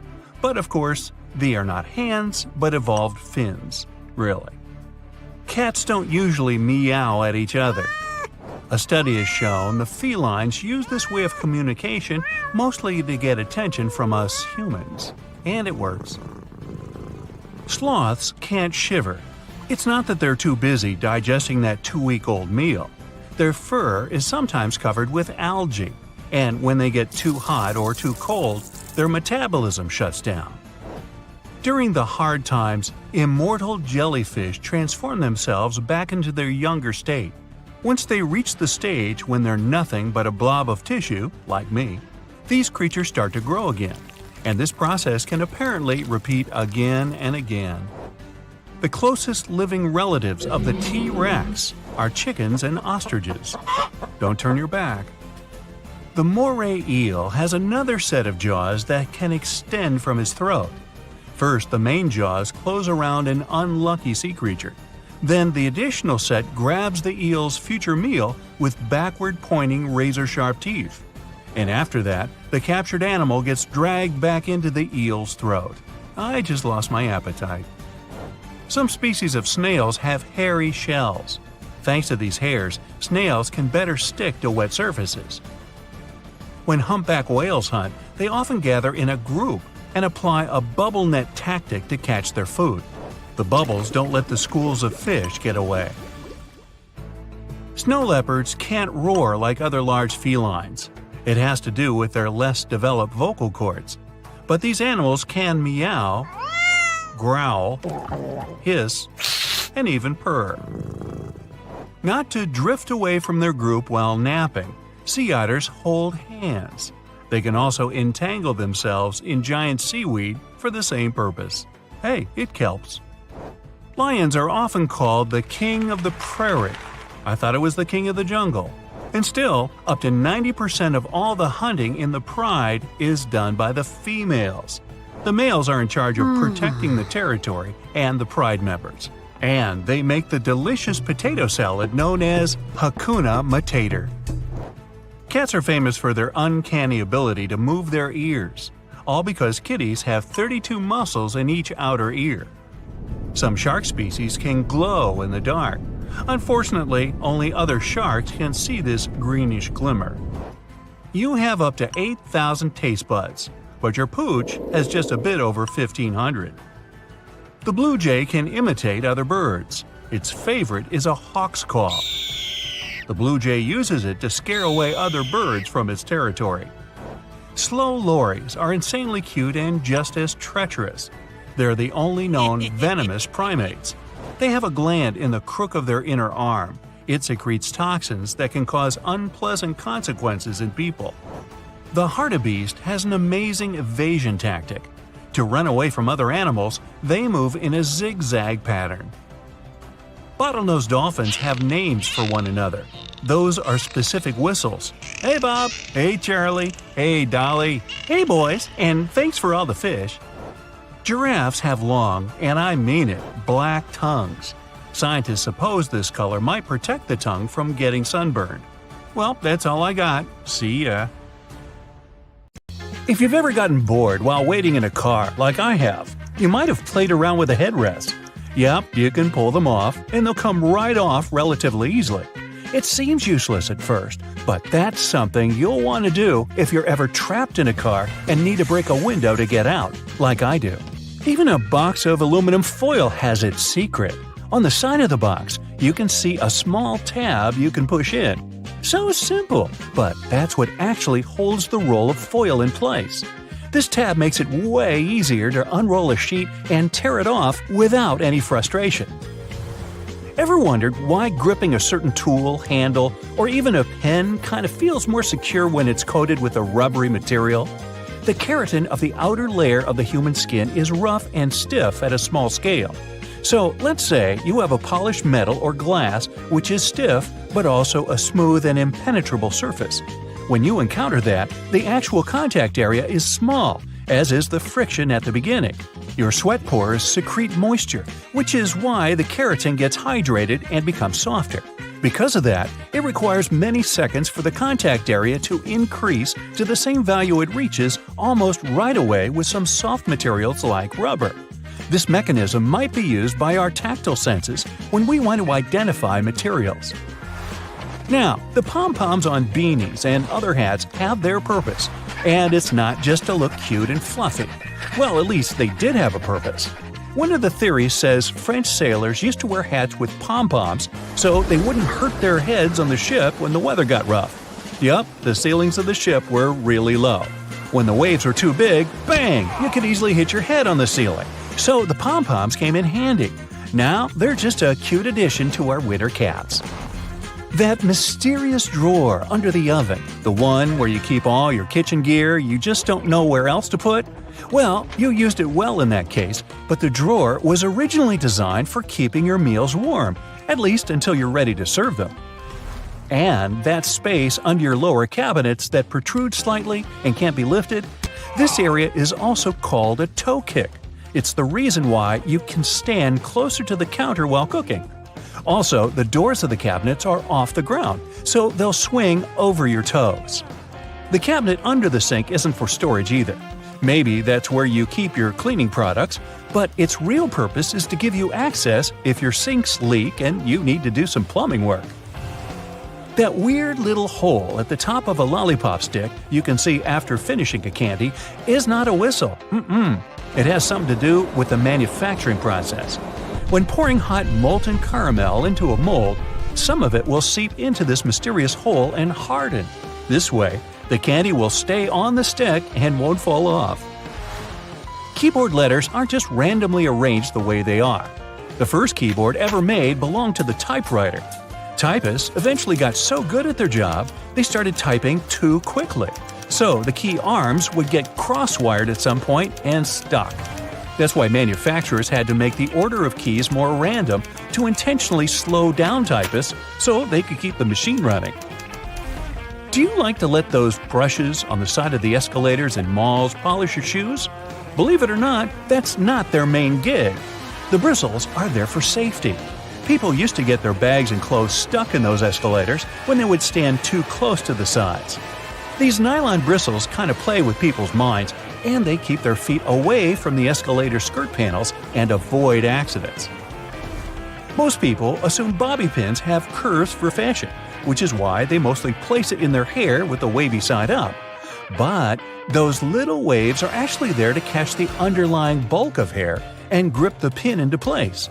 So the wavy side should go down. You've probably noticed measuring tapes mostly come with a metal stub that ends with a small slot. If your hands are full of stuff, simply hang the slot on a nail for measurement. If you take a closer look, you'll see the stub is a little bit serrated on one side. This means you can use it to mark the points, so you don't even need a pencil. If you spend a lot of time in planes, you've probably noticed that little hole located at the bottom of the window. Nothing to be nervous about. It's what keeps us safe while flying high. It's something called a bleed hole. You can see right there in the middle of the pane of the 3 window panes that actually protect passengers from the outside pressure. This hole may be tiny, but it takes all that pressure off the outer one. The hole also gradually exposes it to cabin pressure, which helps with fixing pressure imbalances on the windows, if there are any. There's a number 57 staring at you from the middle of the Heinz ketchup bottle forever. According to the company, only 11% of people are aware the number really has nothing to do with the product label. It's actually a sweet spot where you can tap to get the sauce onto the plate. So, next time you want some ketchup, there's no need to bang the bottom off. Just hit this spot. Grooves on the bottom of cups are there to make cleaning them in the dishwasher more convenient. When you place your cups upside down, these grooves will allow the water to flow rather than stagnate. This way, the water won't spill onto your feet when you take the cups out.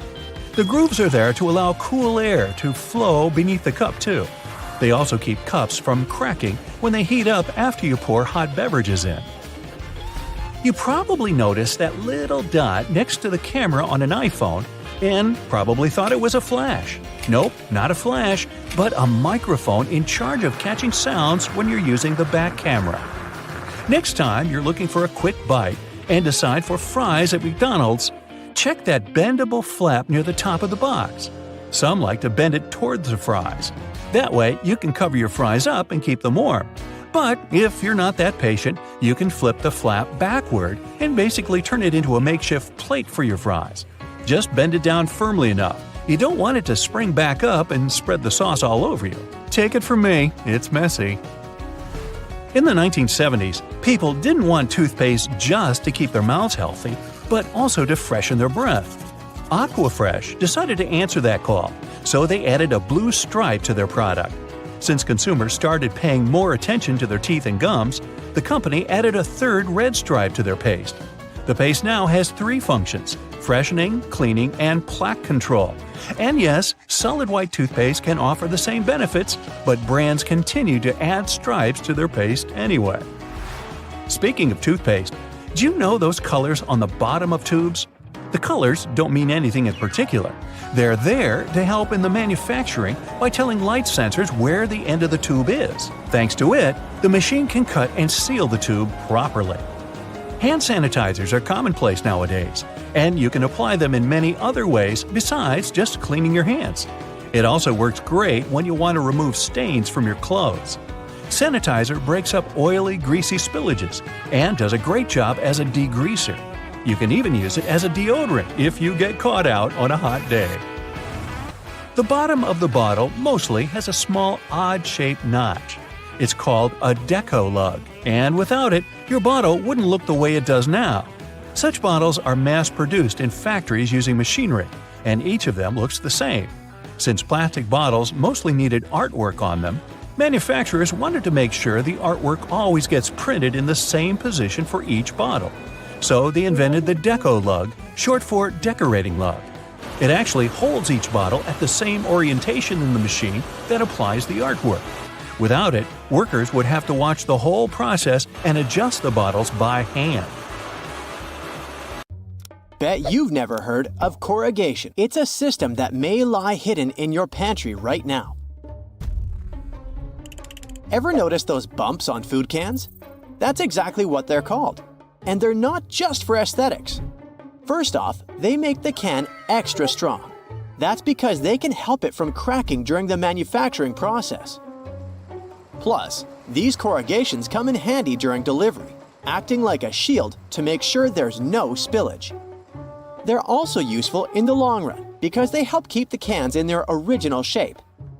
Even when things get too hot or too cold, these corrugations let them breathe a bit. They expand and contract without breaking the metal. You may not notice any cracks on regular cans, but even the tiniest of openings can leave a way for nasty bacteria to get in contact with the food.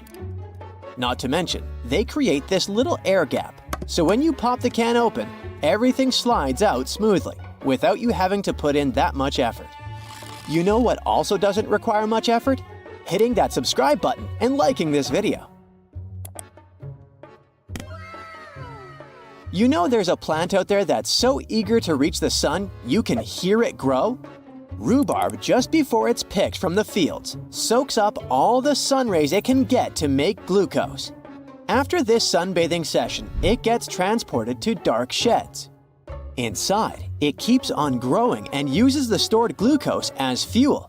Nothing out of the ordinary so far, but in that dark, cozy, and warm place, rhubarb starts acting weird.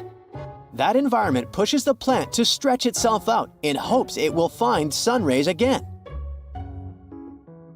It happens so fast that you can actually hear the buds and stalks making noise as they pop open. To make sure this process goes smoothly, there's no light allowed. If light hits the rhubarb at this point, it will start photosynthesizing again and go bitter. Speaking of everyday groceries, you might have noticed that veggie bags come with some green stripes. Know that it's a sneaky optical trick. Those stripes fool our eyes into believing the veggies look way greener than they are. And it's not just veggies that get this special packaging. Oranges are often sold in red mesh bags for the same reason. Lemons? They go for yellow or green bags for that same pop of color. If your cooking skills aren't that good and you're just afraid you're going to mess up dinner yet again, stick to mushrooms. That's because they're almost impossible to overcook. Unlike other vegetables that turn into mush when overcooked, mushrooms are way more resistant.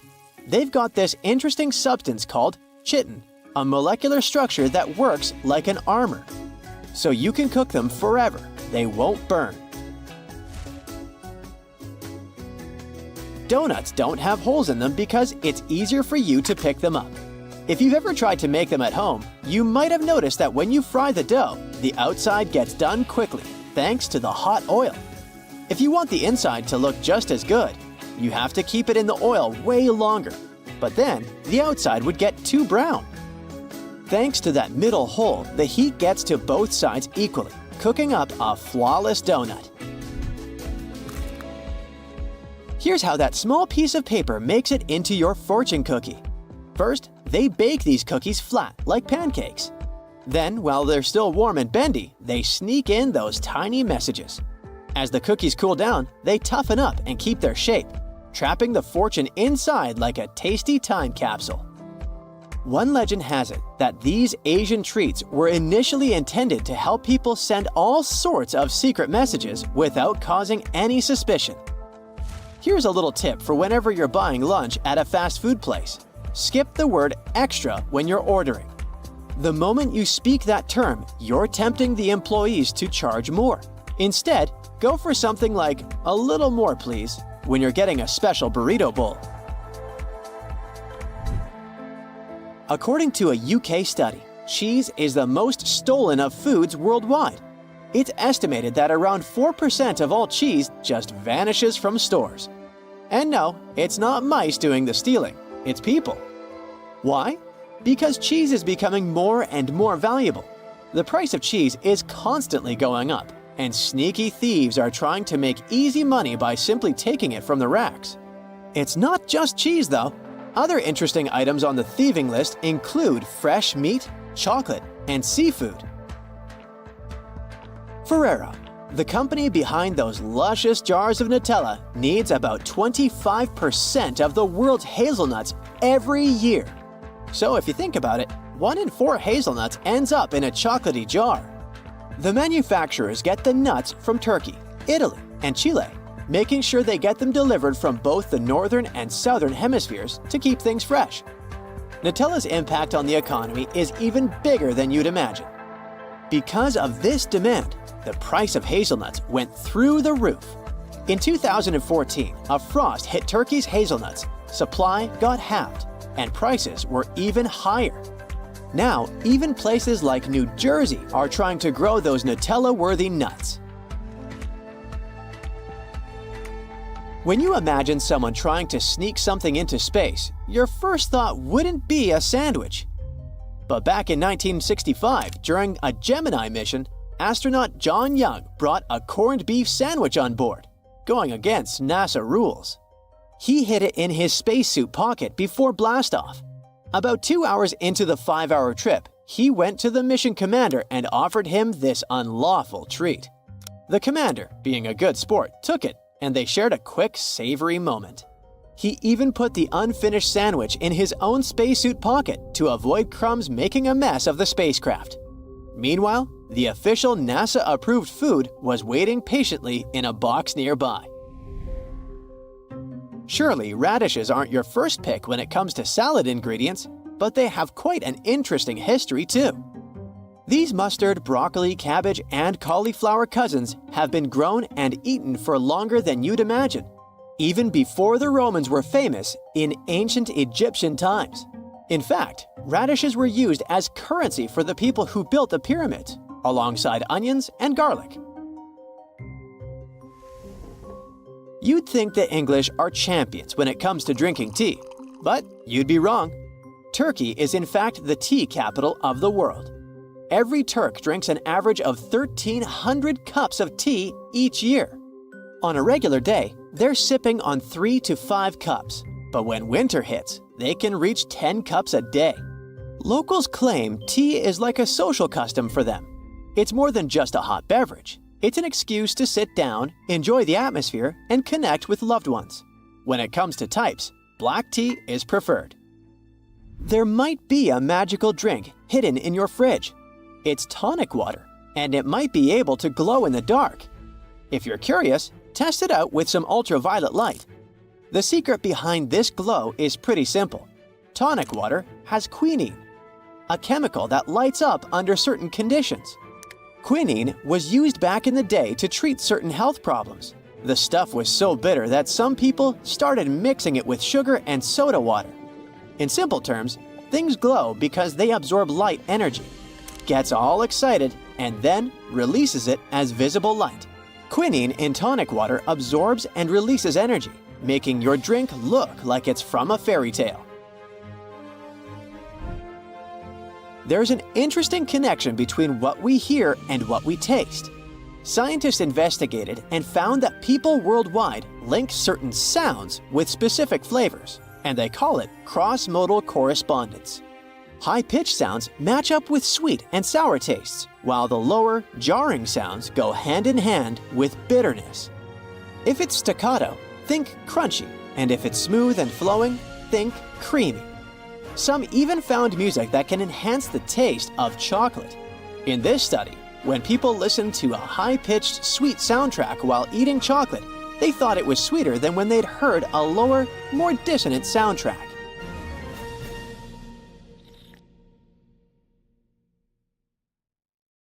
The Empire State Building's tower was designed to serve as a docking station for dirigibles. At that time, people believed that these airships would become the main means of transportation in the future. The project included gangplanks, check-in and customs offices, and so on. But then the engineers realized that the wind up there was too strong for their plans, and they gave up on their idea. Angel Falls, the largest uninterrupted waterfall on the planet, is more than twice as tall as the Empire State Building. During the dry season, the falling water sometimes evaporates before it reaches the ground. One of the most mysterious sounds ever heard on Earth was the bloop. It occurred in 1997 and resembled the noise of marine animals, but the volume was too great for a sound produced by a living creature. The bloop continued for 1 minute. It started from a low rumble and then rose in frequency. Antarctica might just look like a giant field of ice, but there's actually a huge continent underneath. That means that it has volcanoes, mountains, and valleys, like any other continent. Scientists have recently discovered that the Antarctic landmass has the lowest point on the planet, as well as huge mountain ranges. If any of the numerous volcanoes were to erupt, it would melt a huge part of the surface ice and increase the spill of ice into the ocean. The sea level would rise and flood coastal areas around the world.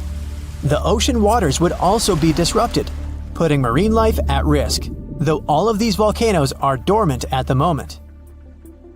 Each day on the South Pole lasts 6 months on this continent.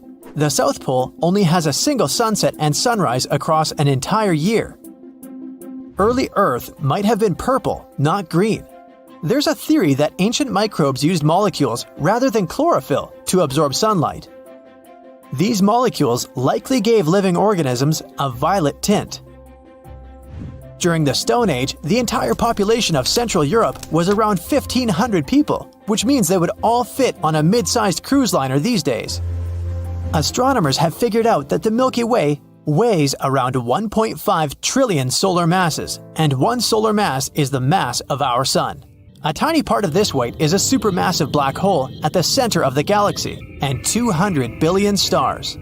The rest is dark matter, mysterious and invisible. If all sheets of Arctic ice and glaciers melted at the same time, the sea level would rise for the height of a 26-story building. Under black or UV light, ripening bananas look bright blue. That's because of the chlorophyll that's breaking down when the fruit is ripening. Because of tectonic plate movements, the Pacific Ocean shrinks every year, and the Atlantic Ocean gets bigger by the same amount. These days, there are only 2 ice sheets in the world left after the planet's last ice age. The first is the Greenland ice sheet. The second, the Antarctic ice sheet, is enormous. It's the size of Mexico and the continental US combined. Tsunami waves often go unnoticed. They don't rise for more than several inches above the surface until they reach shallow waters. When the ocean is deep, though, they can travel as fast as a long-distance passenger airplane. Corals that live in shallow waters produce their own protection from the sun. Without it, sunlight would harm the algae living inside them. To protect these algae, which are the main source of food for the corals, they fluoresce. This process makes proteins that act as sunscreen. Almost 90% of the volcanic activity on Earth happens in the oceans. The South Pacific has the largest concentration of volcanoes people know about. There's one volcano cluster that has 1,133 volcanic cones. All of them are active and cooped up in an area the size of New York State. The Zemchug Canyon in the middle of the Bering Sea is the largest underwater canyon ever discovered. There are more treasures and artifacts at the bottom of the ocean than in all museums in the world combined. In 1900, one of the biggest hurricanes struck near Central America and in the Gulf of Mexico. It then went as far as Florida and Texas and is considered to be the most devastating hurricane in the United States history. They first detected it on August 27th, and it lasted for many days. By the time it reached the Texas coast, the storm had turned into a Category 4 hurricane. Hurricanes are categorized on wind speed and intensity using something called a Saffir-Simpson scale. There are 5 different categories from 1 to 5, with 1 being the weakest and 5 being the strongest.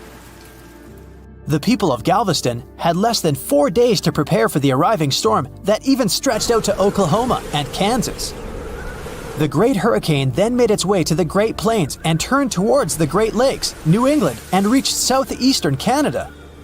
The storm was so bad that more than 3,600 homes were damaged, even though they were sturdy enough to withstand the storm.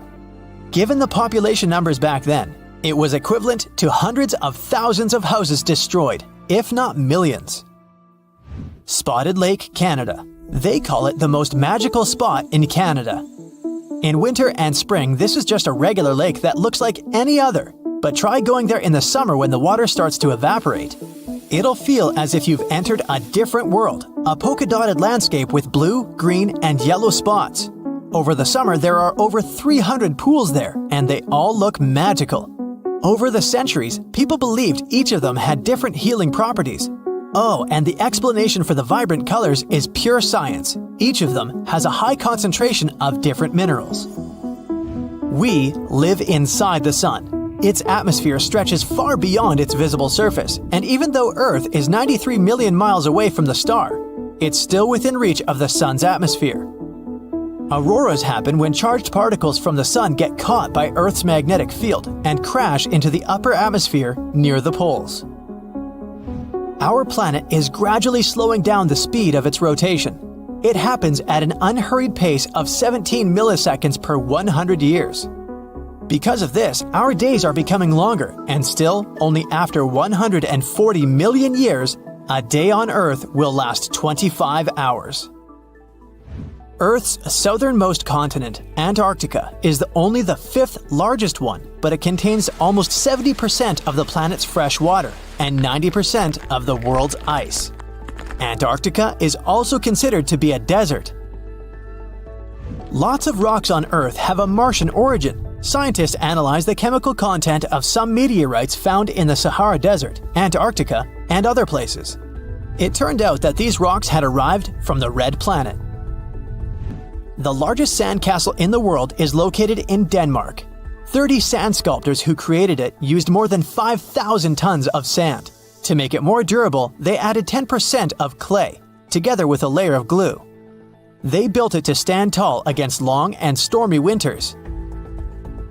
Some photons that don't get absorbed are re-emitted, and their wavelength determines the color we see.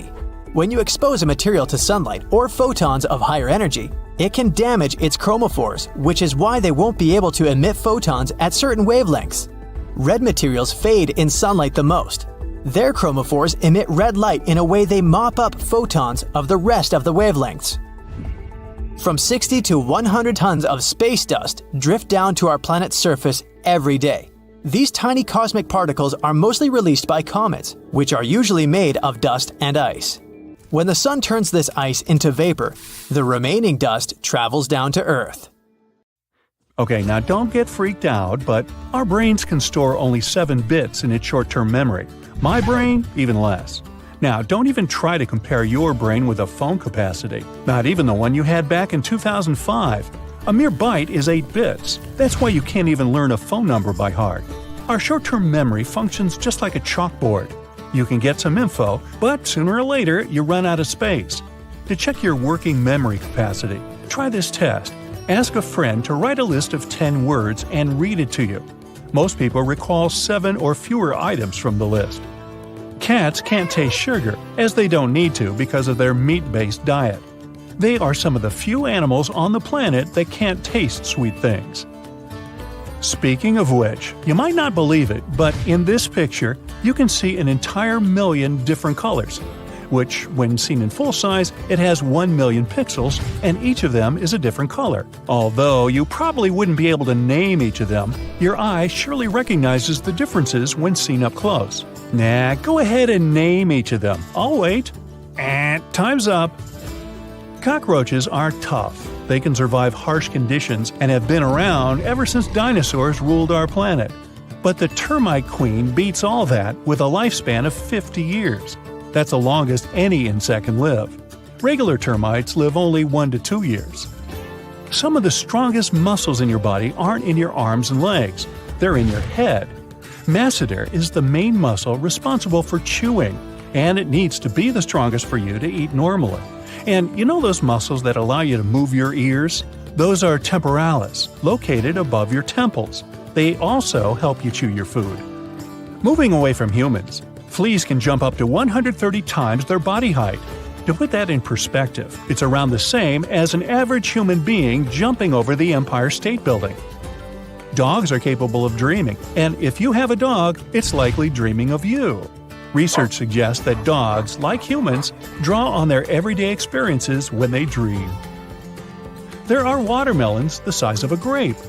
Cucamelons, or if you prefer mouse melons, actually look like really small watermelons, but at the same time have a citrus flavor. Mantis shrimp is one of the most colorful creatures in the world. They look rainbow-colored to us, but to those of their own species, they look like a whole burst of colors. Their eyes can detect billions more shades than ours. In Tibet, there are black diamond apples that aren't green or red, but dark purple. The place where they grow has plenty of ultraviolet light over the day, while the temperatures drastically go down during the night, which makes the apple skin get a darker color. Now, when hippos get hot, they ooze a pinkish liquid through their skin.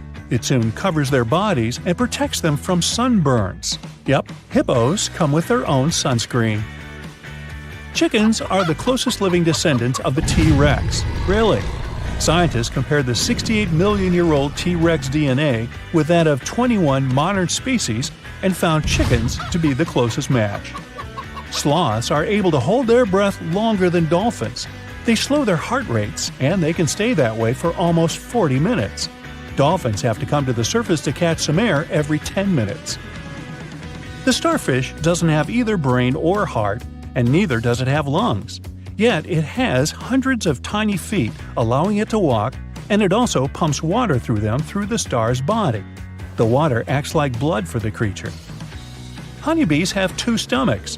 One stomach is for eating, while the other is dedicated to storing the nectar they collect from flowers so that they can carry it back to their hive. Dolphins always sleep with one eye open and never fully asleep. This is because their breathing isn't automatic, as they need to keep visiting the surface of the water for air. If they slept, they'd just drown. Humans are the only animals whose brain goes smaller. Yup, as we get older, it tends to shrink. It can do so even because of isolation and loneliness. Other animals, even some of our distant cousins from another side of the family tree, like monkeys and chimpanzees, have no problem with that. You can taste garlic with your feet. Mamma mia! Rub a clove right in your feet, take your socks off beforehand, and wait for it. The chemical responsible for its unique smell can be absorbed through the skin, even though the clove was never in your mouth. Weird, huh? The alpine ibex is the absolute climbing champion of the animal world. Mother goats with their kids seem to be defying gravity by scaling flat vertical cliff walls where no other creature can walk. Male goats, on the other hand, prefer flatlands themselves. Our lifespan is programmed with our cells. They constantly renew and divide, but they have a sort of internal timer that stops at some point. Some cells also stop reproducing sooner than others. On average, cells cease dividing when we reach the age of 100. That means if we find a way to trick ourselves into turning off the timer, we could potentially live forever. Or as long as your money holds out. Reindeer's eyes change color depending on the season. In summer, when the days are longer and lighter, they're brown. But in winter, when it's darker and days are shorter, their eyes turn blue. The blue hue helps them to see in the dark and prevents pressure from building up within the eye. It's caused by the pupils being dilated for so long in the dark winter months. Roosters stop themselves from going deaf when they crow by tilting their heads back. This covers their ear canal and basically acts as a built-in earplug. Their crows produce around as much sound as running a chainsaw. Oy.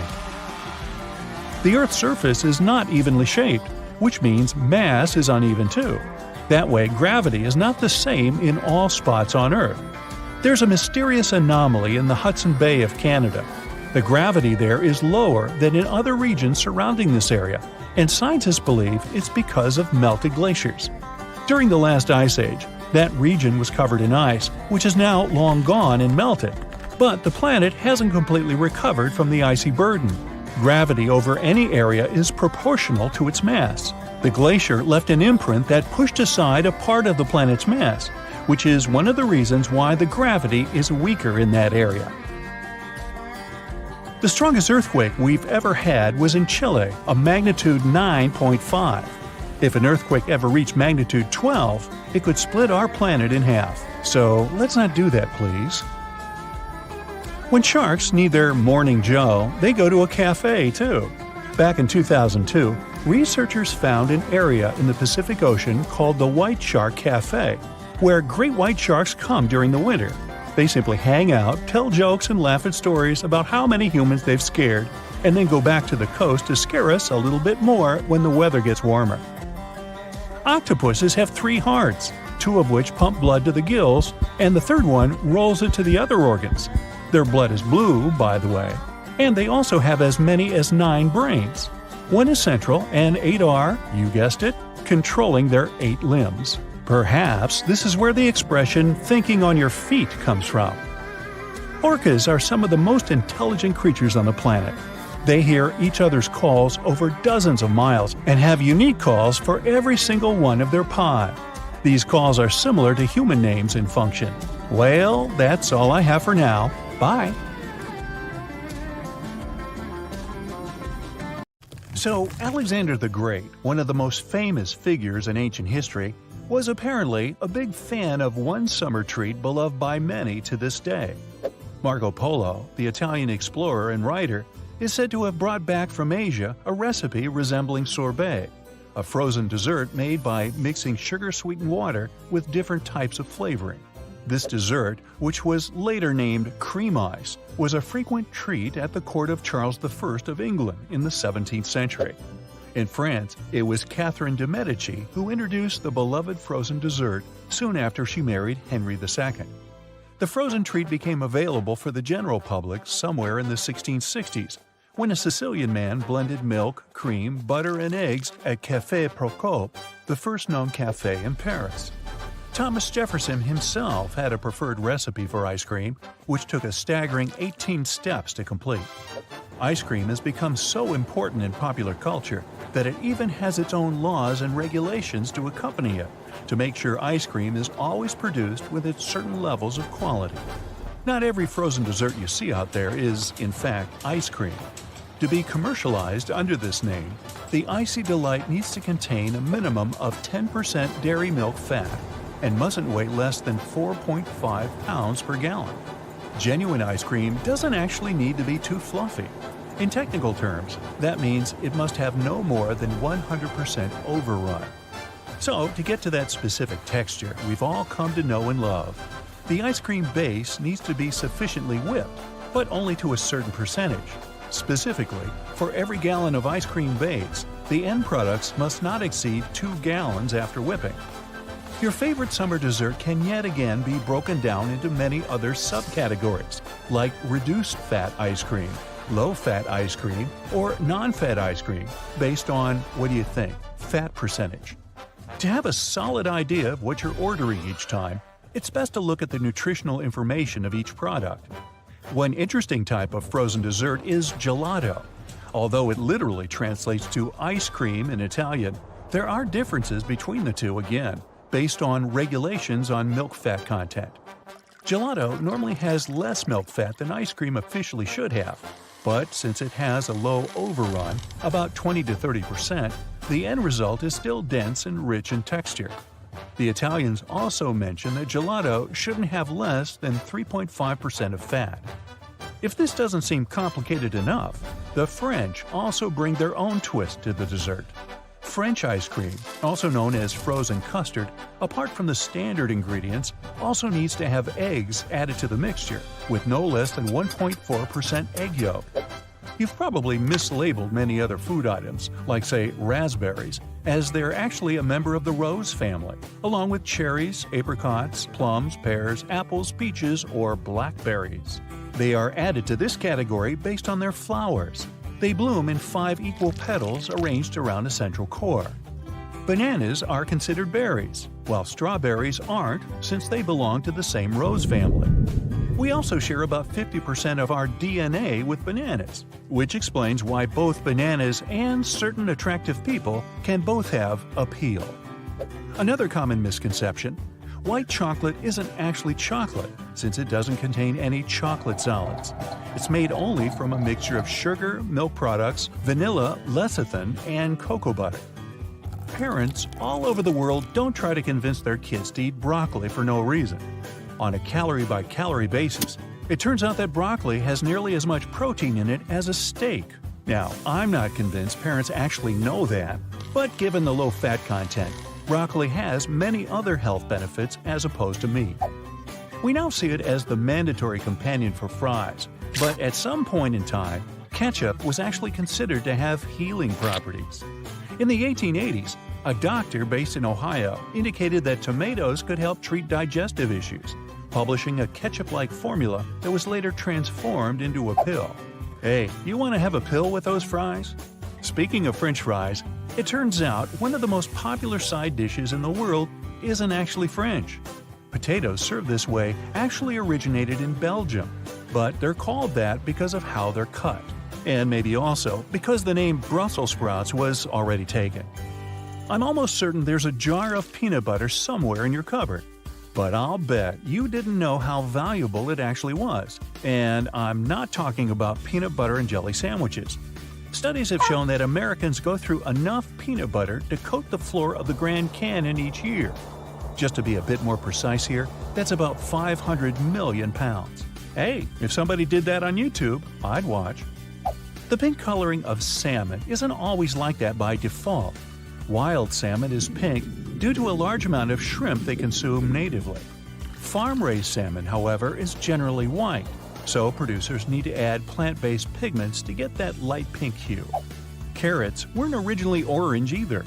The red-yellow tint we are now familiar with comes from a genetic mutation of the well-known vegetable that occurred somewhere in the 16th century.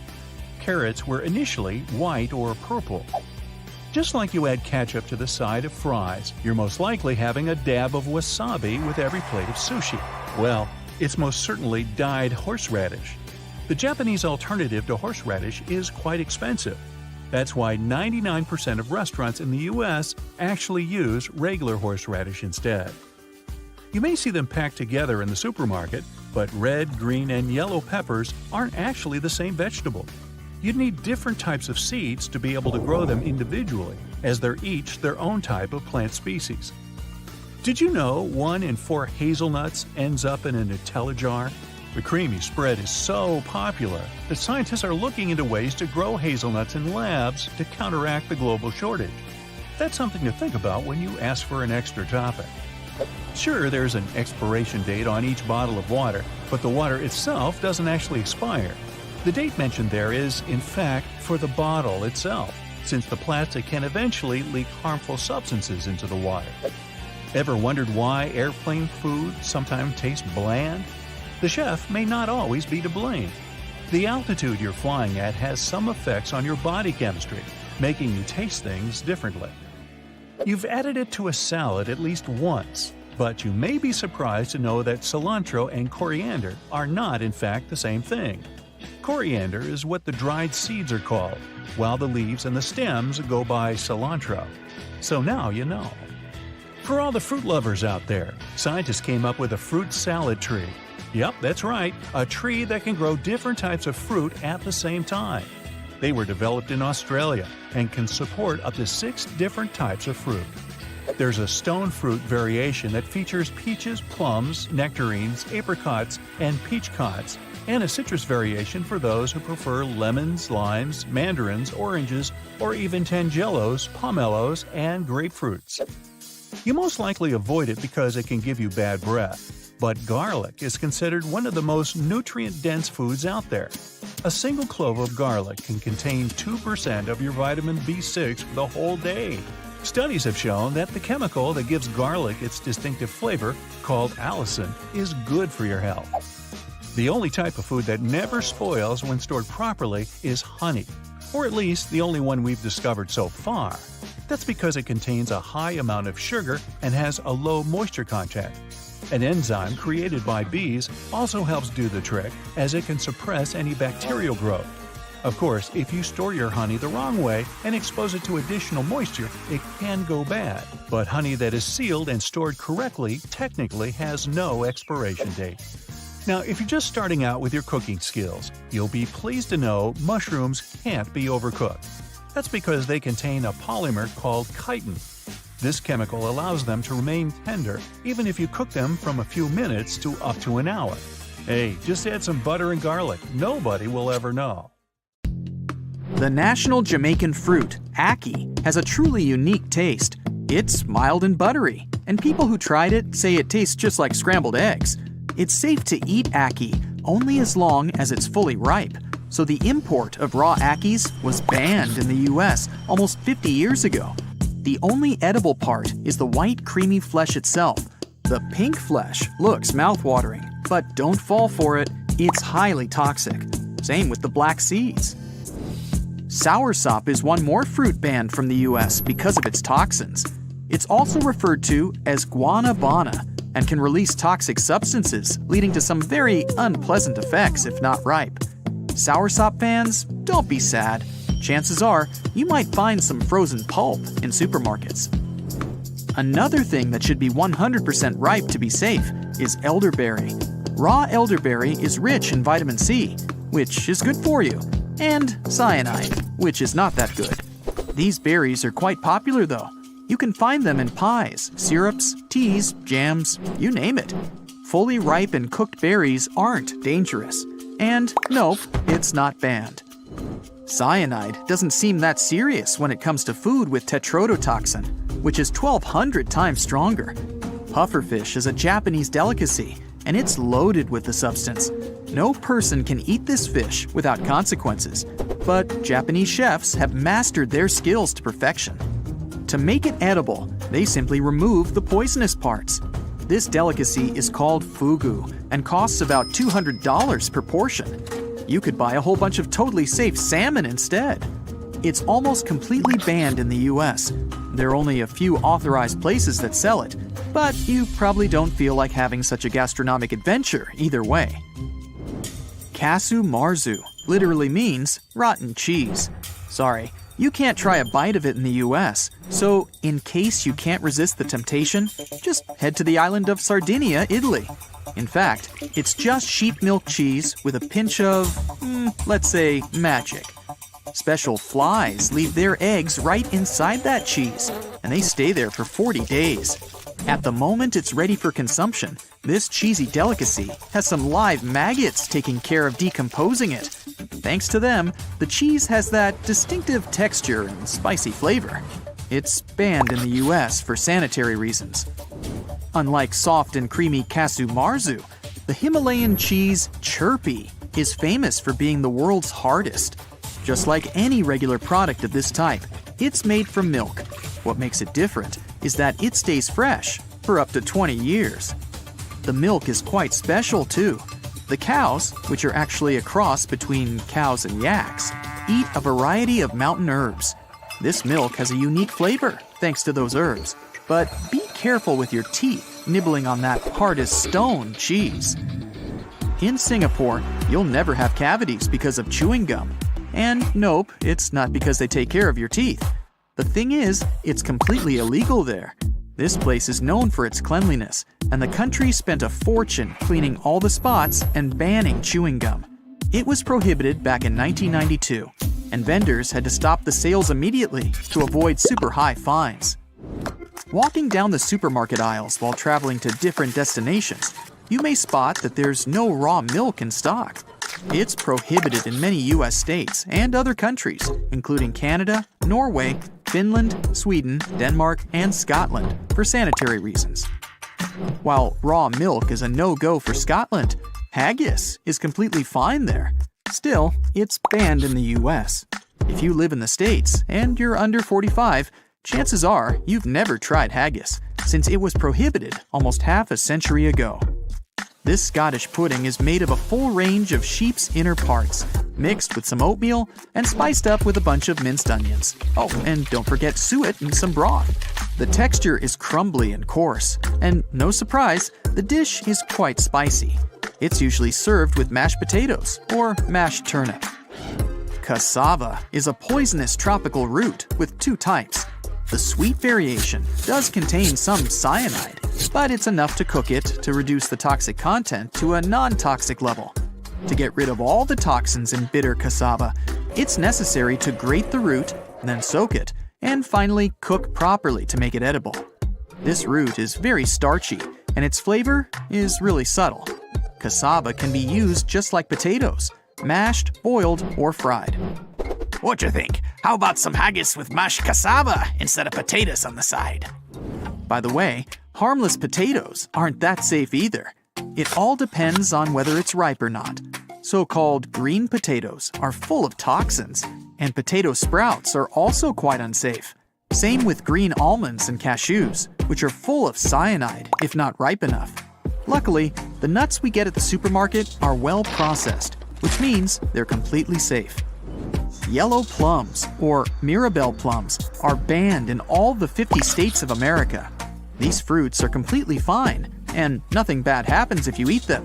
But you can only enjoy these plums in Lorraine, France. The importation law is a bit bizarre, and this fruit is of protected origin. If sea bass is the kind of dish you just can't live without, then the UK isn't your destination. This fish has been recently banned there because of declines in the sea bass population. The same goes with beluga caviar in the US. One of the world's most expensive foods can't be found in America because of new regulations protecting the fish. Hey, feel like a burger with freshly cooked meat, the softest bun, and loads of ketchup? Go and grab it. Unless you're a French school student, there's a law in France regulating the use of ketchup in cafeterias for students, and they're only allowed to have it with, you guessed it, French fries. Greenland shark bodies get rid of all the waste they produce, filtering it through their flesh and skin, so no wonder their flesh is toxic. Sounds like a fair reason not to eat them, but not in Iceland. Hakarl, which is processed shark meat, is first hung to dry for 3 to 5 months. In the end, you get something like ammonia-smelling fermented fish with the jelly texture that reminds you of wet bread. Some things get better with age, unless it's food. But there's one cafe in Bangkok where they've been cooking the same beef and noodle soup for 45 years. This potion-like soup has been simmering for over 4 decades. The broth has never been thrown away, and it's always kept overnight for the next day's servings. One of the secrets of the unique flavor is the massive grease rim around the pan that formed because they never washed it. Okay, now I've got the perfect excuse to do the same thing. What? The food just tastes better this way. In Cambodia, you can try a crunchy, crispy snack that tastes somewhat like a crab. It's deep fried and a bit seasoned. The main ingredient is a tarantula. This doesn't quite sound like a lunch. Okay, well, you wouldn't have guessed it if I hadn't told you. This soup that sounds like a tongue twister is definitely scrumptious. The flavor is sharp, yet delicate, and it tastes just like shrimp. Well, this traditional Laotian dish sounds really cool, until you realize it's made of ant eggs. To give it a bit of sourness, they also tend to add a few tiny ants. In Mexico, you don't throw away corn kernels that have turned black because they're rotten. You keep them as a culinary specialty called huitlacoche. Fungus all over the kernel give that earthy, woody smell. Yum, yum. Some dishes just need decoration, especially cakes and pies. In England, there's a pie called stargazy. The name speaks for itself. The sardines, accompanied by potatoes and eggs, peek out of the pie's crust and stare at the skies. And it looks a bit creepy. Sometimes it's the tails that point at the skies, though. Tea mushroom is another weird thing that they drink in Eastern Europe, together with acid milk-based drinks. It's basically some fermented black or green tea. It's made by adding a whole culture of bacteria. They're not consumed, they just ferment the drink. To sweeten tea, the sugar acts like yeast. Add juice, spice, or whatever you want to taste. Enjoy! Or at least try to. Tuna eyeballs are quite a popular delicacy in China and Japan. They need to be boiled before eating, and some seasoning is required too. If you nail it, you'll have a delicacy that tastes like squid. And it costs less than $1. I bet you're eyeing that one. Is this safe to eat? We sometimes see strange dots on our potatoes and wonder if we should just throw them away. Here are 10 eat or toss facts.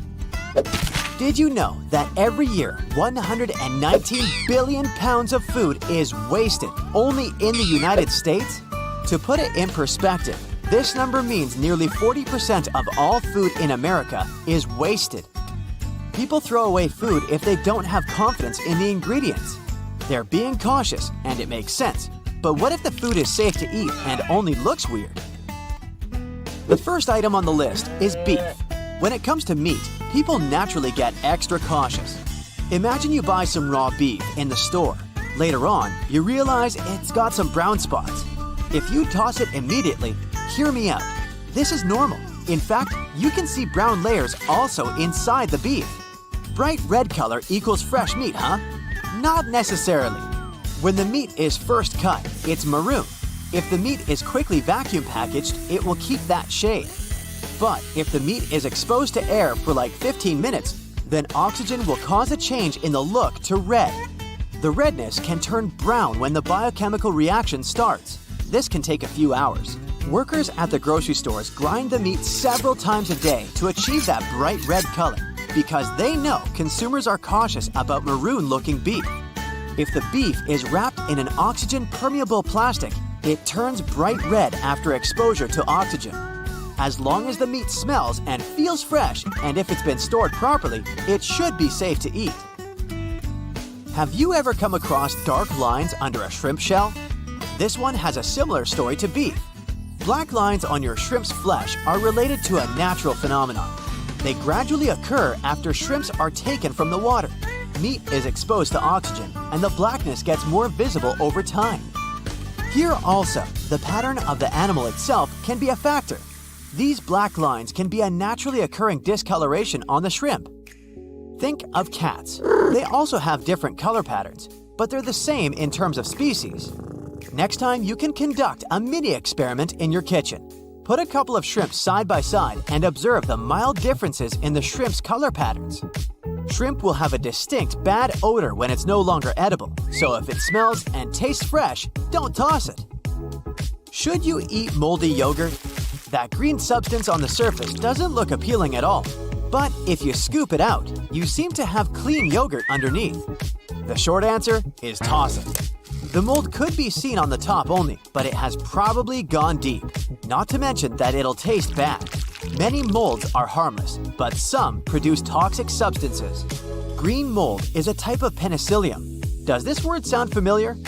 That's the same type of mold used in the antibiotic penicillin. Don't get too excited. Eating moldy yogurt won't magically cure bacterial infections. It only spoils your dairy product.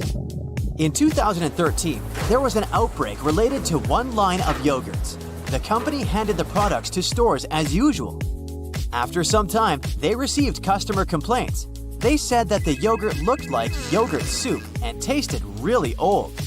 Turns out that a type of fungus probably released some carbon dioxide. It made the product fizzy and bloating. Ugh. The company and another independent scientist both said that this fungus in question wasn't usually harmful to people.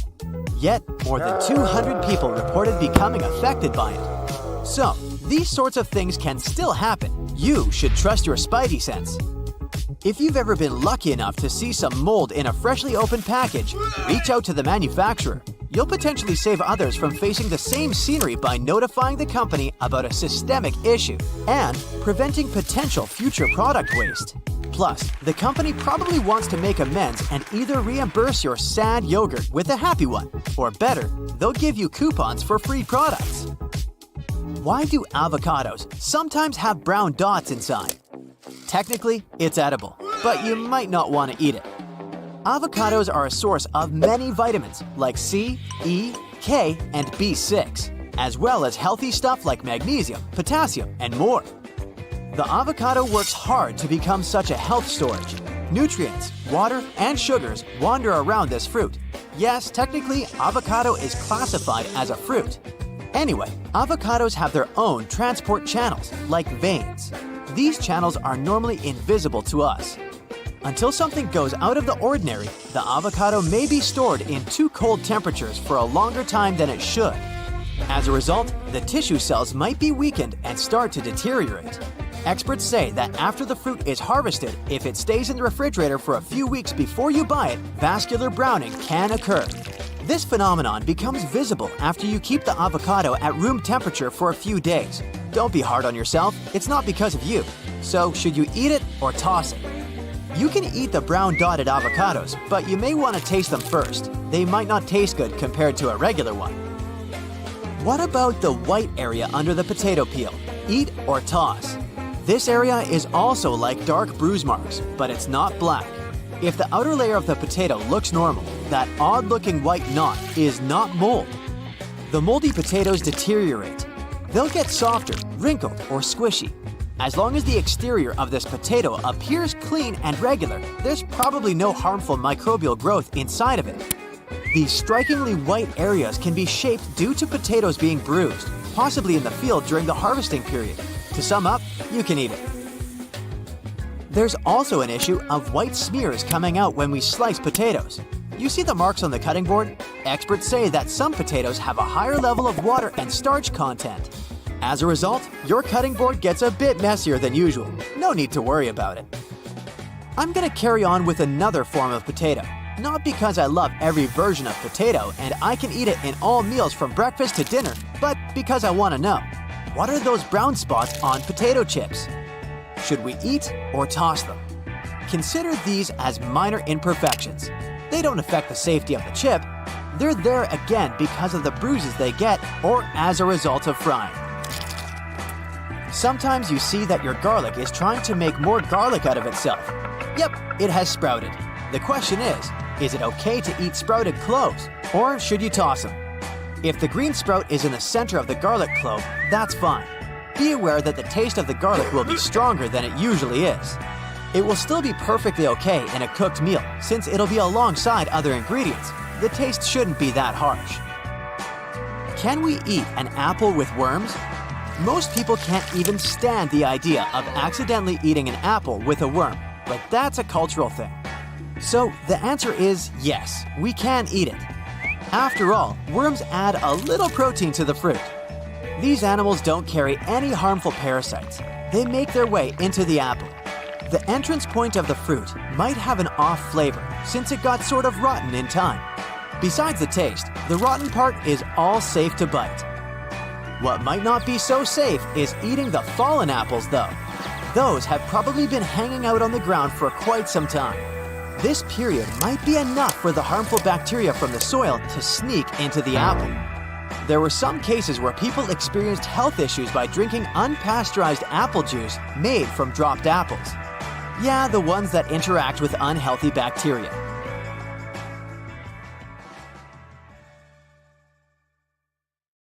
Oceans cover 70% of the Earth. On average, the ocean is 8 Empire State Buildings deep, and less than 5% of its mysterious depths have been explored. It's even possible to find lakes and rivers beneath the ocean. They're denser than the rest of the water surrounding them, so you can clearly see the difference. When the coral is in shallow waters, intense sunlight can damage the algae living inside it.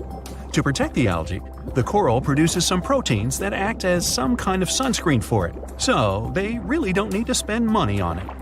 Okay, most of the ocean may not be explored, but what we do know is about 20 million tons of gold is dispersed through its dark waters. It's concentrated in really small amounts, which is why it doesn't pay off to mine it. If we could take it out, every person on the planet would get 9 pounds of gold. When sharks need their morning joe, they go to a cafe too. Back in 2002, researchers found an area in the Pacific Ocean called the White Shark Cafe, where great white sharks come during the winter. They simply hang out, tell jokes, and laugh at stories of how many humans they've scared, and then go back to the coast to scare us a little bit more when the weather gets warmer. Hey, have you had a great white latte? Try one. The widest point of the Pacific Ocean goes from Indonesia to Colombia, and at that part it's 12,300 miles across, over 5 times wider than the diameter of the moon. We might imagine oceans are cold, especially in depths where the temperature is only 40 degrees Fahrenheit. But there's an exception. Water that comes out of hydrothermal vents in the seafloor has a temperature of up to 750 degrees. Humans are the only animals whose brain gets smaller. Yup, as we get older, it tends to shrink. It can do so even because of isolation and loneliness. Other animals, even some of our distant cousins from another side of the family tree, like monkeys and chimpanzees, have no problem with that. I'm guessing television is the probable cause. Our eardrums have nothing to do with the sense of sight, but they still move when we move our eyes. In the average lifetime, our heart beats over 2.5 billion times. I've counted. Our nose can detect over 1 trillion smells, and our lips are hundreds of times more sensitive than the tips of our fingers. 2 of our body parts never stop growing: your nose and your ears. Cockroaches are tough. They can survive harsh conditions and have been around since dinosaurs ruled our planet. But the termite queen beats all that, with a lifespan of 50 years. That's the longest any insect can live. Regular termites live only 1 to 2 years. It's not the water camels store in their humps, but fat. They store water in their bloodstream. Bees can fly really high, more than 29,500 feet, which is even higher than Mount Everest, the tallest mountain on our planet. Sloths are able to hold their breath longer than dolphins. Yup, they slow their heart rates, and they can stay that way for almost 40 minutes. Dolphins have to come to the surface to catch some air every 10 minutes. The moon has volcanoes, and scientists believe these might have been active around 100 million years ago, when dinosaurs still ruled our planet. Wow, the view must have been magnificent. There are watermelons the size of a grape. Cucamelons, if you prefer, mouse melons, actually look like really small watermelons, but at the same time have a citrus flavor. Not just mouse melons, there's also the kangaroo mouse. This animal doesn't feel the need to drink water. It lives in the Nevada desert, and since its habitat is really dry, it simply learned to quench its thirst through seeds it likes to eat. You may think parking is expensive in the area where you live, but it's probably cheaper than a spot you'd pay in Hong Kong. Just a 135 square foot spot placed in front of the center, which is the 5th tallest building in the city, was purchased for almost $1 million. I'll take a bus ticket, please. Speaking of expensive, and I was, the world's priciest hot dog is $169, and you can try it out in Seattle, Washington. I don't have the money, but I am a little intrigued, must admit. An Australian barista set a world record for the most cappuccinos made in 1 hour. 420 of them. That's really a Java jive. You can taste garlic with your feet. Rub a clove right in your feet, of course take the socks off beforehand, and wait for it. The chemical responsible for its unique smell can be absorbed through the skin even though the clove was never in your mouth. By the way, lobsters can try out the same experiment. Well, they actually taste any food with their feet. Okay, researchers have found many things that are evidence of prehistoric animals or our human ancestors that lived thousands of years ago, like bones, teeth, stone tools, and a piece of chewing gum, dating from almost 10,000 years ago. In Tibet, there are black diamond apples that aren't green or red, but dark purple. The place where they grow has plenty of ultraviolet light over the day, while the temperatures drastically go down during the night, which makes the apple skin get a darker color. Australia has a lake of naturally bubblegum pink color. The unusual color is there because of the pigment from a certain type of algae living there. Clouds look so fluffy like they're made of giant puffs of cotton, but the average one weighs around 1.1 million pounds, so please stay up there. A farmer from Iowa got hiccups that didn't stop for the next 68 years. First, hiccuping was about 40 times a minute, and after a while, 20 times. He actually spent 70% of his life hiccuping. A million seconds is somewhere around 12 days, and a billion seconds is almost 32 years. Nothing unusual here, just a little bit of good old math that reminds us how cool the time is. Okay, sharks may be scarier than humans, but our teeth are just as strong as theirs, just smaller. Until the beginning of the 19th century, Americans actually thought tomatoes were poisonous. So many tasty meals they missed believing that. Yup, farmers discovered not just people have regional accents, but cows also have different moods, according to the area where they live. Hey, do cows get moody? Giraffes have a tongue that's up to 20 inches long. Ooh, ice cream maybe? Actually, they can bend trees with their tongues. There's a specific type of jellyfish that's actually immortal. Hey, I can see that as a logo for a life insurance company. The Earth is orbiting the Sun, but not at a fixed speed rate. We don't sense it, but it's slowing as time goes by, so our day will become 25 hours long in about 175 million years. So don't plan that extra hour in your schedule just yet. Space is huge, duh. But there's obviously lots of empty spots since there are more trees, 3 trillion, on our planet than stars in the Milky Way, only about 300 to 400 billion. Wow. When someone mentions the biggest desert, you probably picture the endless sandy surface of the Sahara, burning under the hot sun. Well, not quite. The biggest desert is the Antarctic Polar Desert, which covers over 5.5 million square miles in Buffalo. Nah, Antarctica. Sounds strange at first, but the definition says a desert is a place that gets less than 10 inches of precipitation annually. Still, it doesn't say if it has to be hot. Ostriches don't actually hide their heads in the sand. When they sense danger, they lower down their head, neck, and body to the ground, which makes them a little bit less visible to predators. Their light-colored neck blends in with the sand, so it only looks like their head is hidden down there. The first commercial passenger flight happened at the beginning of the 20th century. It was a 23-minute flight that cost $400, which is about $8,500 a day, and the plane flew between 2 cities in Florida. A famous Egyptian ruler, Cleopatra, lived closer to cell phones than to the time when the Great Pyramids of Egypt were completed. Well, that's a gap. Speaking of cell phones, every 2 minutes there are more photos taken than in the entire 19th century. Okay, let's add one more to those statistics. Cheese! Today, we're going to reveal some fast food secrets. By now, we've all learned that we never get the exact same food that we see in ads. But there is way more stuff to know about how fast food companies make us buy stuff. It's like they make your brain order, "Ooh, I've seen something delicious. Get that for me ASAP. Ooh." Well, imagine entering a food court and smelling all that beautiful food. As you walk by, one smell stands out from the others. Fresh baked Cinnabon. Yeah, they do bake them, but the smell that reaches your nose doesn't come straight from the oven. Cinnabon bakery chains place their ovens near their front door to attract customers. That smell isn't just coming from the oven, though. The staff heats baking sheets with sprinkled cinnamon and brown sugar to keep the sweet aroma in the air all day long. These smells make you feel hungry, even though your stomach isn't empty. Let me introduce you to aroma marketing. The aim here is to make products irresistible. Did you notice the unique scent of crispy fries from McDonald's? It's the same smell in all stores worldwide. This is a pre-planned strategy. You smell these aromas and your body increases ghrelin production. Ghrelin is the hunger hormone, by the way. Your stomach produces it. So yeah, these smells can stimulate your appetite. Another strategy to lure customers is to use the power of colors. They also trigger your appetite. Think about the most famous fast food restaurant logos and the colors used inside and in their branding. Slogans, mascots, or meals can change, but nearly all well-known fast food chains go with a similar color palette.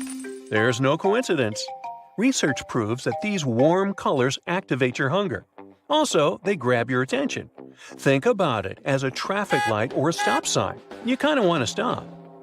Now, in the past, people burned many calories to find food. Are you going to hunt some animals and gather some herbs? No. You just need to walk into a cafe around the corner to get your food in 5 minutes. Since this food is not expensive and is served fast, your brain's reward system favors it. Convenience is also addictive, like sugar. Brands are aware of this, and this leads us to the next fact. Businesses know how our brains work and manipulate them. If you're asked if you want to have a larger size of fries or drink, it's likely you'll say yes. Every brand earns millions of dollars just by upsizing the menus, for instance. Upsizing costs less, but oops, you've actually just spent more than you intended. The pricing format and dollar menu are also a part of this trick. You see numbers advertised as only $5.89. It's almost $6, but your brain associates it with the number 5 because you see 5 written there, not 6. Plus, the currency signs are sometimes small and hard to read. You go for a la carte option, but they're placed on the sides and extra value meals flash out. When you look at the prices, a place in your brain called the orbitofrontal cortex takes control.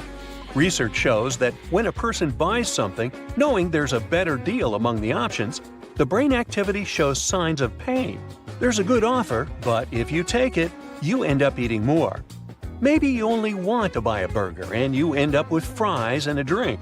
On the other hand, it's good if that was your intention all along. I can't argue with that. Do you know that your burgers are wrapped in grease-repelling paper? This means that this paper might contain harmful chemicals. Researchers tested samples taken from 400 containers and wrappers from fast food chains. They discovered that 38% of sandwich and burger wrappers contain fluorine, a rather toxic substance. And it's not just sandwich and burger wrappers. They found that 56% of dessert and bread wrappers and 20% of French fry sleeves contain fluorine. So, sadly, not just fast food, but also its packaging can be harmful. Now here's another trick. When you're on your way to get a snack from the drive-thru, the machines will recognize your license plate, and based on your previous purchases, they will flash similar options in front of you. Another thing about drive-thrus is that they place cameras there. Sometimes you just talk through the buzzer. You can't see the staff, but beware, they can see you in some chains. Those use devices like magnetic sensors to notice vehicles. Then employees get notified via their headsets. They press a special button to activate their mics. Without sensors, cameras, and windows, how could they see you coming? They aren't psychic. Don't worry much, though. Employees probably don't care what you do. I mean, they have a million other things to do instead. Now, let's assume you get a burger from the drive-thru. You have grilled meat in it. Wait a minute, is it really grilled? Shocking news, they add a solution, sort of a sauce with a grilled flavor to the meat, and make those fake grill lines on it. They can't grill meat at such short notice, but people like this look, so they go with this option. Speaking of faking it, fast food is very processed. I mean, the flavor in the burgers and nuggets is often gone in the process level of processed. To compensate for this, companies add special chemicals to give the food taste and aroma. Now earlier, we talked about the tricks companies use in drive-thrus. It's time to reveal the secrets of self-serve kiosks. You tend to spend more when you order your food via these kiosks. Restaurants expect that you'll spend about 20% more. The system in these kiosks is designed to upsell. Cashiers ask you questions, but while using a self-service kiosk, you don't feel rushed or maybe judged for your orders and choices. A lawsuit was filed in the U.S. about one fast food chain's tuna sandwich. It turns out that the ingredient advertised as tuna had no tuna in it. This was concluded by tests run in independent labs with multiple samples taken from this chain in California. The fast food chain said the claims didn't reflect the truth, so we'll just wait and see. A fact about nuggets is here, and it's proven. This one might be hard to digest, but they often don't contain chicken. Scientists have tested them, and what they found is often only 50% meat. Apparently, there's a thing, sort of a process, called mechanically separated meat, and the remaining product comes from there. Fancy eating a Blizzard cone or parfait from DQ? No one could stop you, but you should know that technically, what you're eating isn't ice cream. Dairy Queen Soft Serve has 5% milk fat. The FDA says that a product has to have at least 10% of milk fat to be considered ice cream. But the company isn't keeping this fact to itself. It's written on its website. Now, what about discount coupons or free products? It's all part of the plan. Some people go to restaurants with coupons. They think, I might also get this or that since I'm already here. Most of them buy something else, and the item they buy is often more expensive than the free item on their coupon. Now, sometimes people want to go with healthier options in fast food chains. They might miss the point that healthy might not be healthy at the end of the day if the person orders a sauced chicken salad.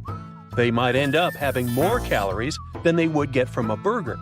On top of this, healthier options often cost more in comparison to regular items. Anyway, this is an ever-lengthening list. After all, the fast food industry is huge. We're talking billions of dollars. Maybe that's why it comes with a lot of secrets behind the scenes. We've been talking about all this, and now I want to order a burger.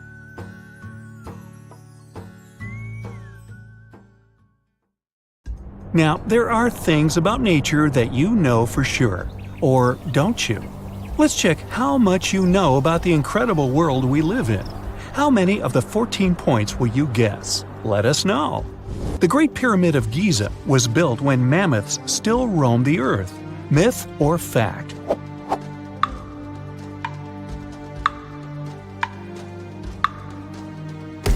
It's actually a fact. The most famous pyramid in the world had been constructed about 500 years before woolly mammoths went extinct, approximately 4,000 years ago. Their last known habitat was the cold and deserted Wrangel Island in the Arctic Sea, which might not have been as cold then as it is today.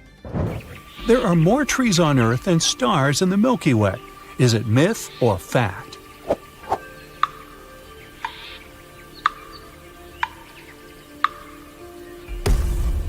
It's a fact. Scientists used to believe there were about 4 billion trees on our planet, but more recent studies have shown that there are over 3 trillion of them, making it 420 trees per person. As for the stars in our galaxy, there are only about 100 billion, which is 30 times fewer than the trees on Earth alone. The trees you see are all individual ones. Myth or fact?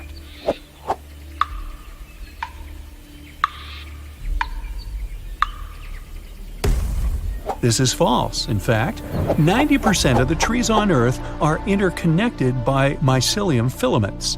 They send warning signals when in danger and exchange nutrients through them. It's kind of like the underground internet. Also, there are organisms like Pando, for example, which is the largest single living being on the planet. It looks like a dense forest of quaking aspens. In fact, it's basically a single giant tree, with its roots being interconnected underground. We drink the same water dinosaurs used to drink hundreds of millions of years ago. Myth or fact?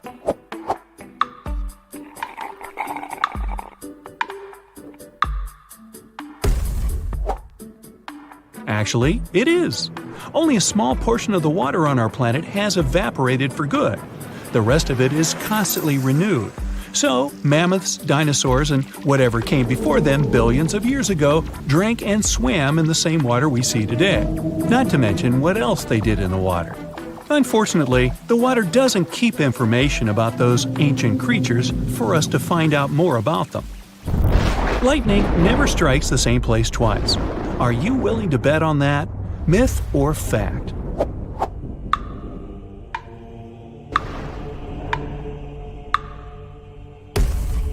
If you aren't, good for you.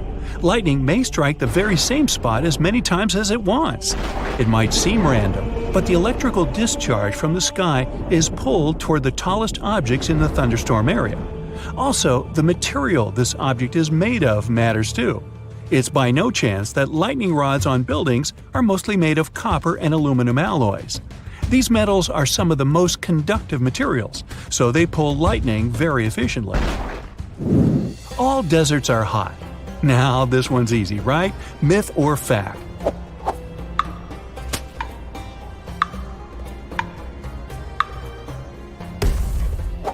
If you guessed it's a myth, then right you are.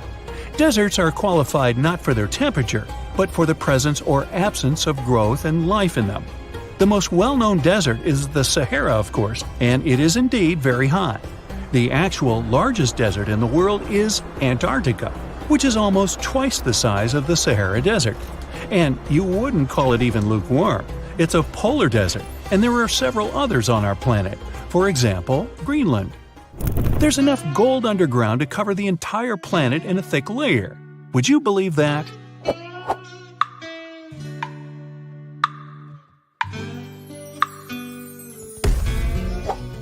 Well, you should, because it's true.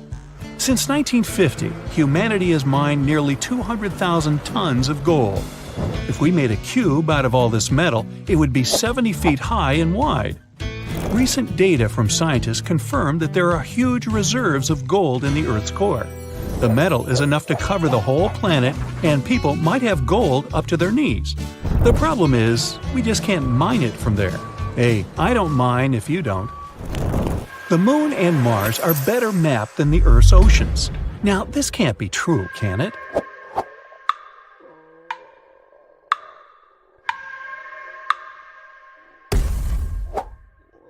Actually, it can. We have a detailed map of the Moon and Mars, although we're still discovering surprises on their surfaces, granted. Still, over 80% of the Earth's oceans are unmapped and unexplored. We can't study the oceans properly because of pressure, cold, and lack of light underneath billions of tons of water. The lava is always red. What other color can it be, right? Myth or fact?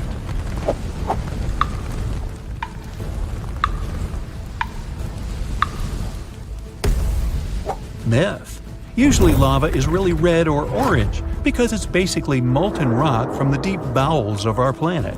But there's one volcano in Indonesia whose lava is blue and luminescent. Only at night though. During the day, it looks normal. No mystery about it, just tons of sulfuric gas. This volcano also has the largest acidic crater lake in the world. The water there is so turquoise, you want to jump in immediately, but you probably guessed you should never do that. The fire on that volcano is also blue, the largest blue fire in the world, rising up to 16 feet high. Ever seen a gas stove burning? Here, the principle is basically the same. You can see a rainbow at night, too. Is it myth or a fact?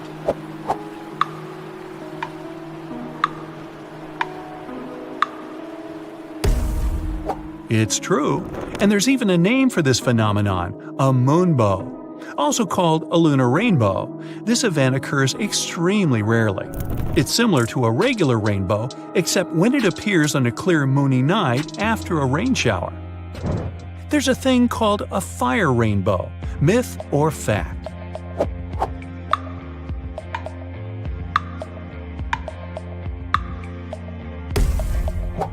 You bet! It's a beautiful phenomenon when the clouds in the sky are painted all the colors of the rainbow, looking like a fiery, multicolored cascade. It only occurs when the conditions are right, and those are very specific. It's close to the equator, the weather is clear, there are feather-like clouds in the sky, the sun is higher than 58 degrees above the horizon. Such clouds are made of ice crystals. When the sun's rays hit them, the particles refract the light and create a rainbow. Wow! There are rainbow trees, myth or fact.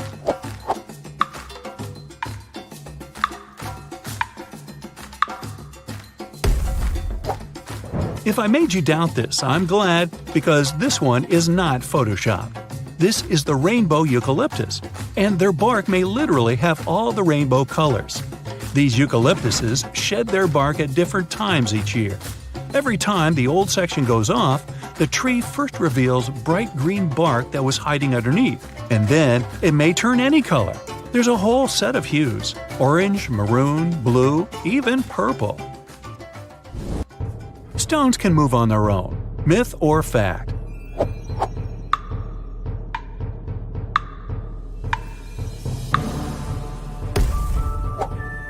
Well, you'd be right to believe me. There's a desert plain in California where rocks move around of their own will. Once this plain used to be the bottom of a lake, but then it dried out and became an arid wasteland. Sometimes rains fall here, flooding the entire valley. When night comes, the temperature drops and the water is covered with a thin layer of ice. When it gets warmer again, the ice breaks into segments and the wind pushes them around the place. Some of these ice shards take small rocks with them. When the ice melts for good and the water evaporates, the only thing that remains are trails left by the rocks, as if they'd moved on their own. Mud puddles can move around. Myth or fact?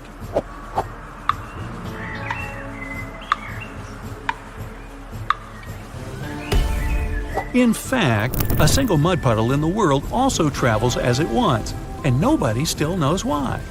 It moves at a pace of about 20 feet per year, and it seems to have started its journey near the San Andreas Fault in California. People have tried to stop its march but couldn't. So far, this creeping natural disaster isn't showing any signs of stopping on its own either. So, there's your pesky, problematic puddle to ponder. You decide to try a new coffee brand that has a nice golden packing and proudly says 100% coffee on it.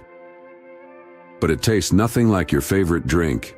Don't blame yourself for being the worst barista on the planet. The substance you just purchased might just not be the real thing at all. It's so expensive because of how it's made. Coffee plants can't be hurried to grow. Depending on the type of coffee, it takes a coffee tree about 3 to 5 years to start bearing fruit. Coffee farming is a people-powered industry, from planting to processing. Coffee farms are often huge, so you need many workers to plant all those new trees. And it takes about 2,000 hand-picked Arabica coffee cherries to make a single roasted pound of coffee. If you want to get the best out of the variety of options, don't fall for labels saying 100% pure coffee. If it doesn't say 100% Arabica, they must have mixed in cheaper Robusta beans, which can make your coffee taste bitter. Check the roasted on date for freshness, not the best by date. When a brand offers a gazillion artificial flavors, it's a sign they're not confident in their beans' quality. A good roaster might have a few unique flavors, but not a whole buffet. In Japan, you'll find wasabi all over the place. But chances are, if you've tried it outside of that country, you've had a fake.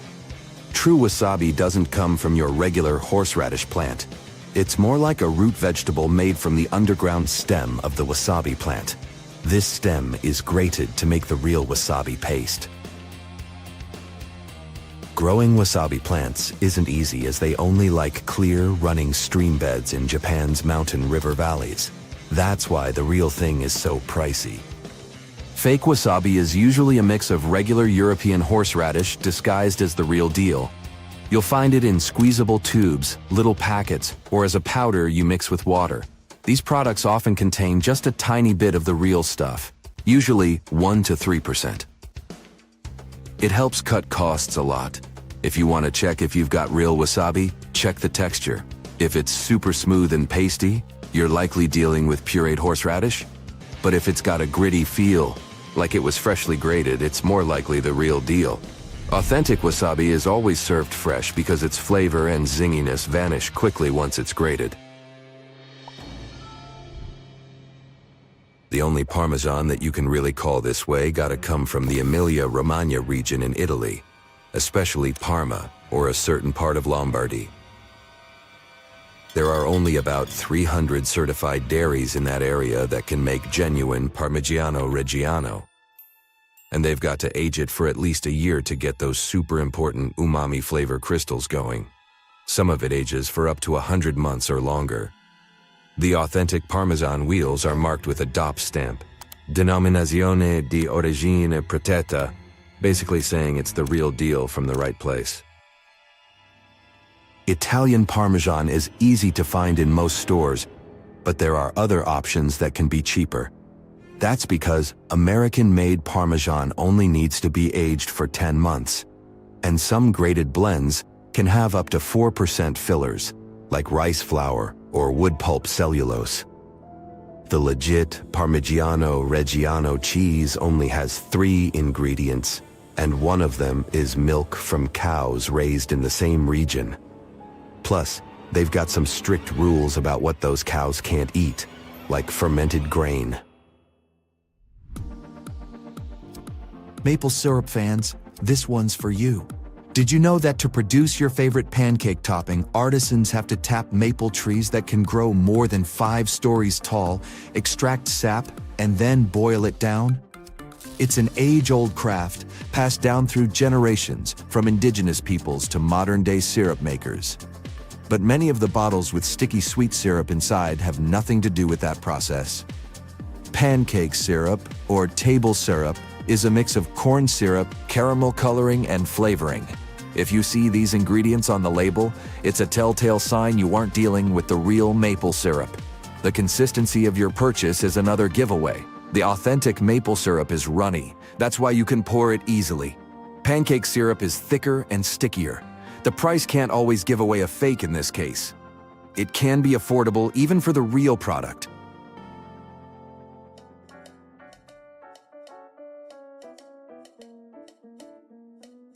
Another item that often gets counterfeited is designer bags. To make sure you're buying the real thing, give that purse a good feel. If it's supposed to be leather, it better feel and smell like it. Counterfeiters often skimp on quality materials. Check out the zippers, buttons, or any metal parts. They should feel solid, not lightweight or cheap. And of course, no chipping allowed. Look closely at the seams. Sloppy or uneven stitching is a big red flag. The inner lining is another giveaway. Feel it and make sure it matches the brand's quality. Pay attention to the brand logo. Authentic ones are all about the details. The same goes for the label inside the bag. Get familiar with how it should look so you can spot any slip-ups. Check the number and placement of pockets. Each model has its own design. If it doesn't match up, something's fishy. Shady dealings with extra virgin olive oil date back to ancient Rome. Back then, tricksters would sell low-quality oil or mixes under the fancy Evo label. Nowadays, most legit extra virgin olive oil comes from Spain, Italy, or Greece. They produce it by squishing ripe olives without heating or chemicals. Good Evo might cost you around $10 for a 17-ounce bottle. Fraudsters have gone undercover amidst real producers, making it tough to spot the fakes. But you have more chances of finding the real thing if you avoid blend or light varieties on the label. Check the pressed-on date. It should be less than a year old since the oil loses its fruity vibe after a couple of years. If there's a harvest date and details like the producer's name or olive type, it's likely legit. Some high-quality oils note the free fatty acidity, FFA, level, which is a good sign.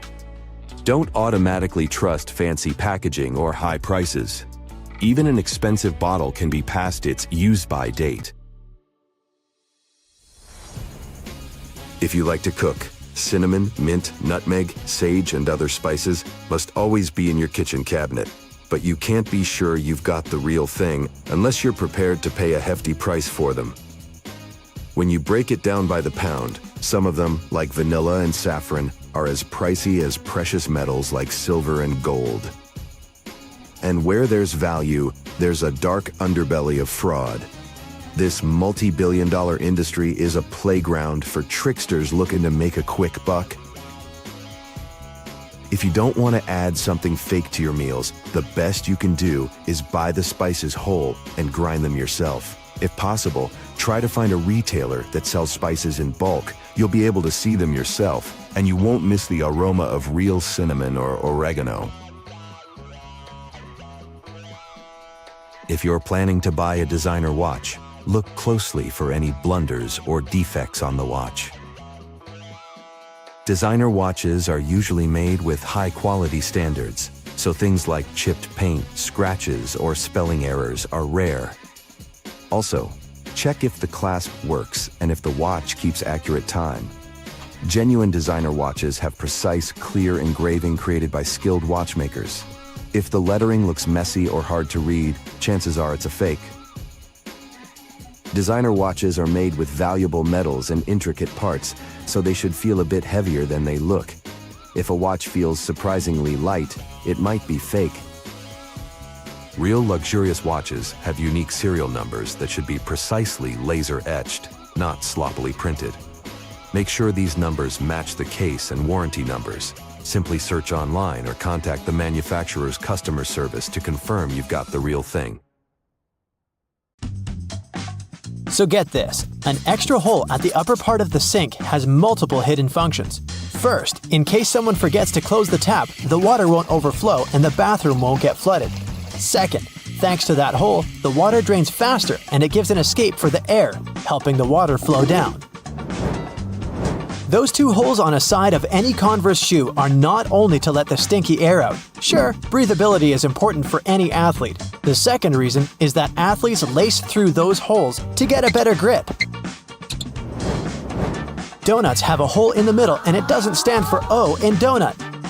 It's not designed for an easier grip either, though it can be quite convenient. It's actually made this way for mass baking, so that they can cook all the way through evenly.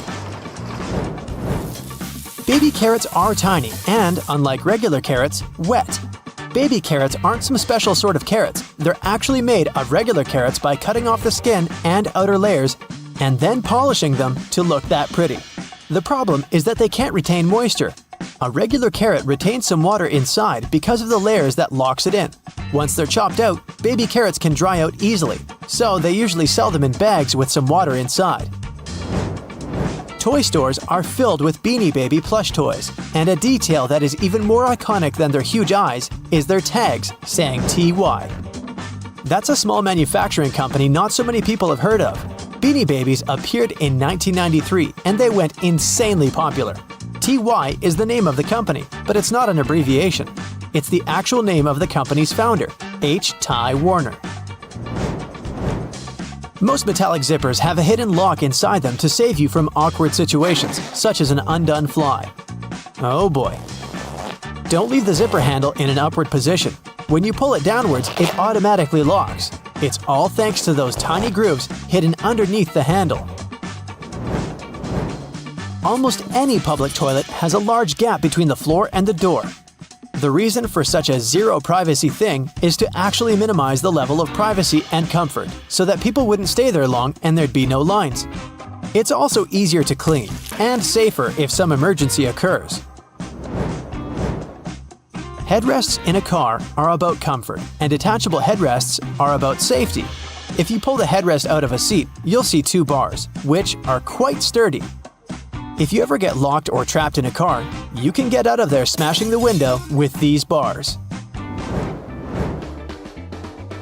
Many cups and mugs have little grooves on the bottom on purpose. They're designed for dishwashing machines. The grooves let the water flow and not spill over your feet when you take the cup out. Also, those grooves let the air flow, so the cup doesn't crack even if the tea is scalding. Almost all measuring tapes have a metal tip with a small slot on the end. You can use this slot to hang the tape on a nail or a screw to make measurements without anyone's help. Sometimes this tip has a row of sharp points along the edge on one side. That comes in handy when you want to leave a mark without using a pencil. Doorknobs are usually made of brass, bronze, and some other copper alloys for a reason. They have an antibacterial effect, so they stop microbes from spreading. They get rid of a range of harmful germs pretty fast, within a couple of hours. But don't forget to wash your hands anyway. Grocery carts have loops for a reason. You don't want to put your jacket in a cart next to potatoes and onions. Hang it on a loop. This little hook-like thing is there to help you better organize the space in your cart. The carts also have a super handy grid. Whenever the cart's full, you just need to lift the grid and attach the shopping basket for extra purchases, placing it in between the horizontal bar above the wheels and the hooks the grid has. A point in an ointment cap is there for a reason too. Most tubes are usually sealed with foil, and it's better to avoid opening it with fingers unless you're ready to say goodbye to your nails. A point easily opens even the most safely sealed tube. Silica gel can often be found in different things you buy like bags, shoes, and many others. Don't throw it away. It's meant to absorb excess moisture, so anytime your shoes are a bit wet, just throw in a packet with silica gel. People used to co-live with rats, and these guys like gnawing on everything they see in their way, including paper. Still, rats weren't able to chew more than the space left on the margins. That black grate on a microwave isn't just some fancy decoration. It's called a Faraday shield, and it prevents the rays from escaping the microwave. It also speeds up the heating, so you can enjoy yesterday's leftovers faster. It may also block phone signals, so if you're tired of numerous calls, just put the phone into a microwave. But don't turn it on. All Tic Tac containers are designed to dispense one Tic Tac every time you open it. The lid has the same shape as the candy. Turn the container upside down, gently shake it, and open it slowly. You'll notice only one candy stuck between those lid grooves. So if you just open the container and shake it until 5 or even more candies fall into your mouth, it means you've been eating Tic Tacs wrong all this time. Those little holes in the airplane windows are designed to control the cabin pressure. They also protect the windows from fogging up as the temperatures drop and rise. By the way, the airplane window is round for a reason. This way, pressure is evenly distributed so it doesn't get deformed. Blue bristles on a toothbrush are actually an indicator that it's just about time to change the brush. As the bristles get in contact with water, the blue, or whatever other, pigment fades away, so the more you use it, the duller the color becomes. A triple handle on a jerry can is there to make it easier for 2 people to carry it and distribute the fuel evenly. Gas cans often have a second hole that actually needs to be uncapped too before you pour the gas. The air passage will prevent it from pouring out, so no more fuel waste. Jeans first appeared in 1873. They were invented by Jacob Davis and Levi Strauss. Davis was a tailor who was producing covers and tents, and Strauss was a businessman who, among other things, was selling cloth. The first jeans were made by Davis from denim, the fabric he bought from Levi Strauss & Co. Together, they patented the design. Blue was a standard color for denim that was dyed using an indigo dye. The blue color is a tradition that is still often followed today to replicate the original look of a pair of jeans. Jeans also have metal rivets, and they've been there from the very beginning. Jacob Davis, the man who made the first pair of jeans, added copper rivets to spots where pants were more likely to rip, flies, and pockets to make them stronger. Today, they have more of a decorative purpose since they're distinctive and traditional for jeans. Another special thing about jeans is those tiny pockets they have that seemingly serve no purpose. Well, maybe it's true now, but years ago, when many cowboys were wearing jeans, the pocket was made specifically to keep a pocket watch there. Also, back then, a pair of jeans had just 4 pockets. That tiny pocket, the watch pocket, 2 big pockets in front, and just 1 pocket on the back. Many zippers have the letters YKK engraved on them. It's an abbreviation that stands for the name of the company that can be translated as Yoshida Manufacturing Shareholding Company. This Japanese company is the largest zipper manufacturer in the world, so they put their initials on all the zippers they produce. That's around half of the zippers in the world. And that's why you see their zippers more often than any other zippers. Those little white golf balls have dimples all over them. It turns out they aren't there just randomly. At first, golfers were playing with a smooth ball. With time, the ball would get all punched and damaged, but also it would start to travel way further. The reason here is aerodynamics. Dimples allow the air to flow more smoothly around the ball, taking it further. So the idea was adopted and the balls got their dimples all around, allowing them to travel longer distances. Most hammers have a slot on top of them. This slot fits a nail in just perfectly. Thanks to it, it's much easier to hammer the nail into the wall and avoid hitting your fingers. The extra pocket on the right side of a suit jacket is called the ticket pocket. In the past, they were used to store coins for people on horseback to pay toll booths without having to open their jackets. Then, when train travel became popular, they started to be used to hold tickets and passes. The small bumps on the F and J keys on your keyboard help people find the right keys without looking down. Keyboards come with little legs. Thanks to these legs, you can tilt your keyboard and see which keys you're hitting. But keep in mind that a flat keyboard doesn't make your wrists so tired. And if you can touch type, you don't need to look at the keyboard anyway. Chip bags have excess air inside to cushion the chips during shipping. This air isn't actually oxygen. It would turn the chips rancid fast. Producers use nitrogen instead because it keeps chips fresh. Colored dots on chip bags have a purpose too. Manufacturers need them to control the package color and show what ink color was used on the package. Now, I'm guessing here that they don't actually want to look at the bag. The markings on the bottom of a toothpaste tube are there for the factory robots. Hey, they want clean teeth too. Actually, colorful squares mark the line that helps the machines understand where to cut and fold the tube. Small hollows in a chocolate box are designed for chocolate lovers. Press the closest deepening to the chocolate that you want to grab, and it'll jump out of the box right into your hand. Magic! The hole in a lollipop stick is there to save your life. If the stick gets stuck in someone's mouth, the hole will prevent this person from choking. All Tic Tac containers are designed to dispense just 1 mint every time you open them. There's an indentation in the lid that has the same shape as the candy. Turn the container upside down and gently shake it. When you open it, you'll notice 1 Tic Tac stuck between the lid grooves. Now that's some engineering. Stickers on fruit seem to provide zero information about the product. But if you look closer, you'll find some numbers that can tell you more. A 5-digit number where the first number is 9 is a good sign. You're about to buy an organic product. A 4-digit number starting with a 3 or 4 means it was conventionally farmed. And if the number starts with an 8 and there are 5 digits, it's best to leave it on the shelf. A dollar has its secrets too. A large letter with a rim shows which bank is responsible for issuing this bill. There are 12 Federal Reserve banks in the U.S. distributing currency. For example, the L says it was printed in San Francisco. The digits on an egg are part of a special labeling system. It's used in many countries. The first number indicates the method of production. The following 2-letter code stands for the country where the egg was produced. And then you can find the registration number. It indicates the laying hen establishment. The first number in this code can vary from 0 to 3. 0 means it's an organic egg. 1, it's a free-range egg, which means it was produced by a hen that was allowed to wander outdoors. Hey, come back! 2 stands for an egg produced in a deep litter indoor housing.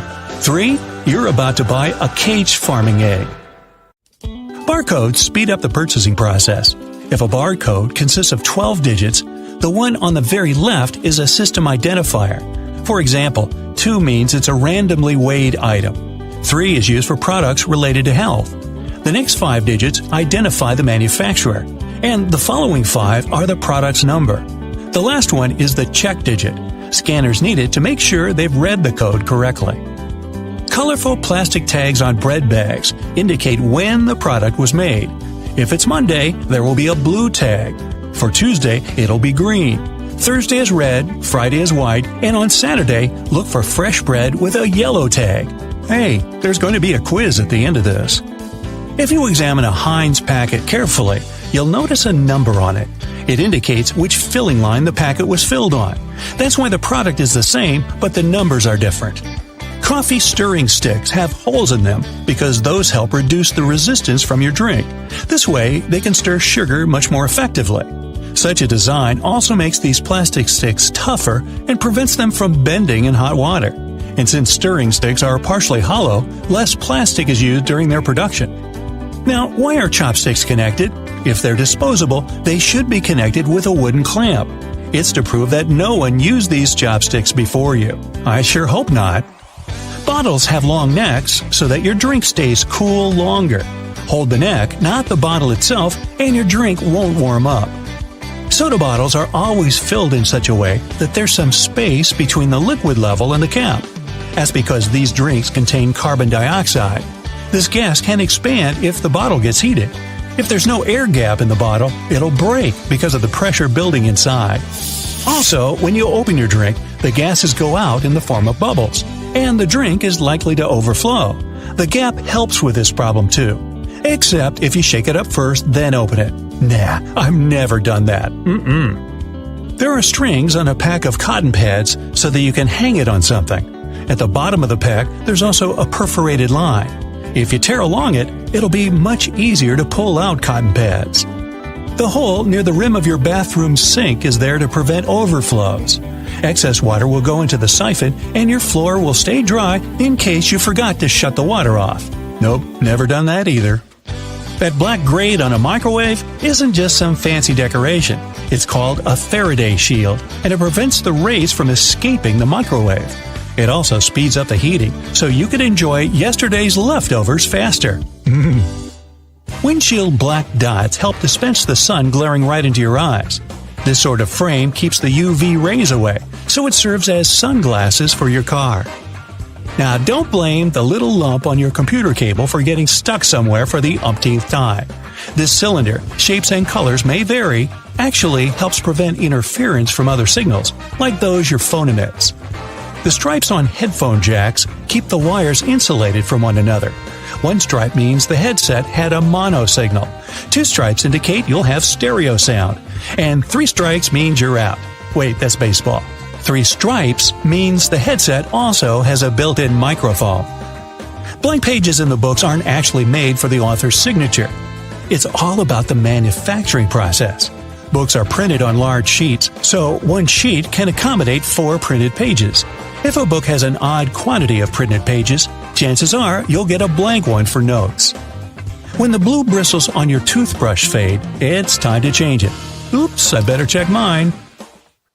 You can usually find some silica gel in bags, shoes, and many other things you buy.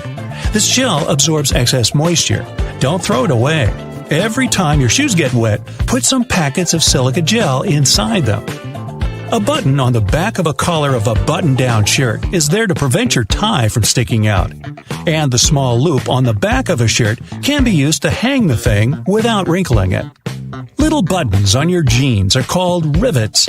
They were originally placed there to prevent the seams from ripping. In the past, mostly miners and other workers wore jeans. That's why this item of clothing had to be particularly durable. And even though these days jeans aren't under such stress, the tradition of using rivets still remains.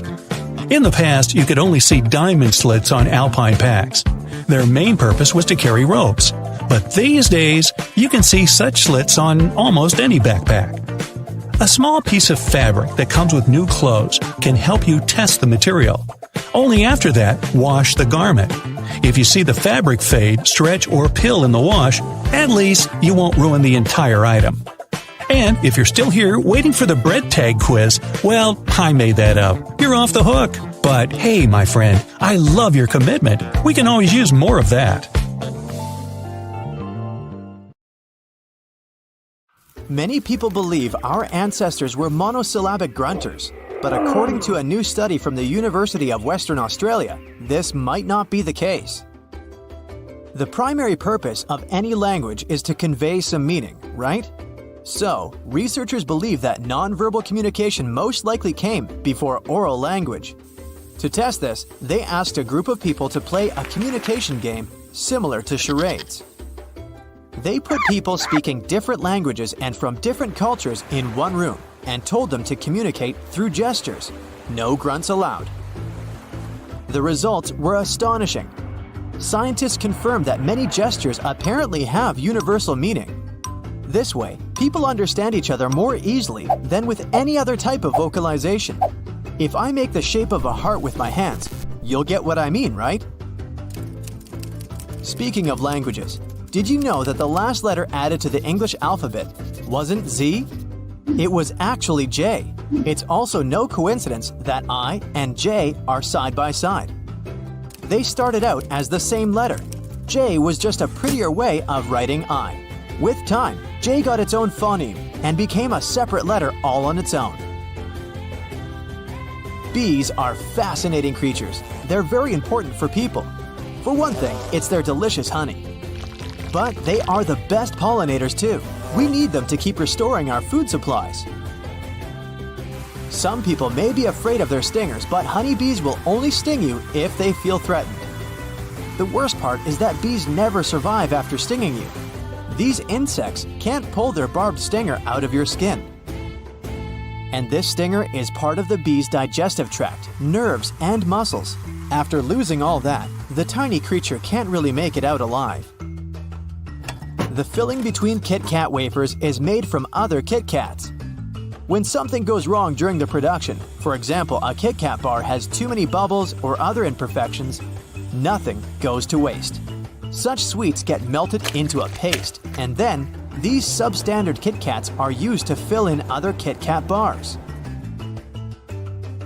Oreology is a field of science that studies Oreos. Yes, the cookies. The flow and fracture of Oreos are the subject of several scientific experiments. Researchers are doing everything in their power to answer this question. Why does all the cream remain only on one side of the Oreo?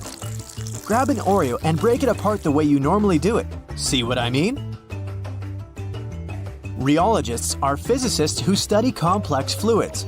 After analyzing the Oreo filling, they classified it as a flowable soft solid. These are fluids that are soft when you don't disturb them and flow when they're under a large amount of stress. No, that doesn't mean Oreos are literally stressed. This means that the cream on the inside will behave according to the pressure you apply while opening a cookie. The trick that will help you distribute the cream is a simple twist. If you twist an Oreo slowly and steadily, this will reduce the stress and most likely let the cream stay on both sides of the cookie. Try it out for yourself and let me know if it works for you. Meanwhile, Oreologists have developed a special machine to do the testing. Ever heard of an Oreometer? It was designed specifically to twist Oreos at an optimum speed and angle. Way to go, cookie science! It's a beautiful afternoon, and you're looking at the sky. Wait, what are those tiny dots traveling in squiggly lines? They're only visible for a short moment. You might even mistake them for mosquitoes. Those are your white blood cells. They're moving inside your capillaries running through the front part of the retina in your eyes. The funny thing is, most people don't notice the dots until someone asks them to pay attention. The Ring of Fire is not only the name of a popular song, it's also a horseshoe-shaped area in the Pacific Ocean. It's about 25,000 miles long and contains around 450 volcanoes. It's the most seismically active place on Earth. Over 75% of all active and sleeping volcanoes in the world are located in the Ring of Fire. No wonder around 90% of all earthquakes happen in this area. Oh, and by the way, the deepest trench on the planet is also located there. The Mariana Trench is one of the most famous features of the Ring of Fire. Its deepest point, the Challenger Deep, lies 36,070 feet below sea level. Funny fact, before color television appeared in the 1950s, 75% of people claimed they saw black and white dreams. But these days, the same study has found out that only 12% of people still dream in black and white. Scientists think they've found an explanation for this. It turns out that those who grew up watching black and white television more often have monochrome dreams.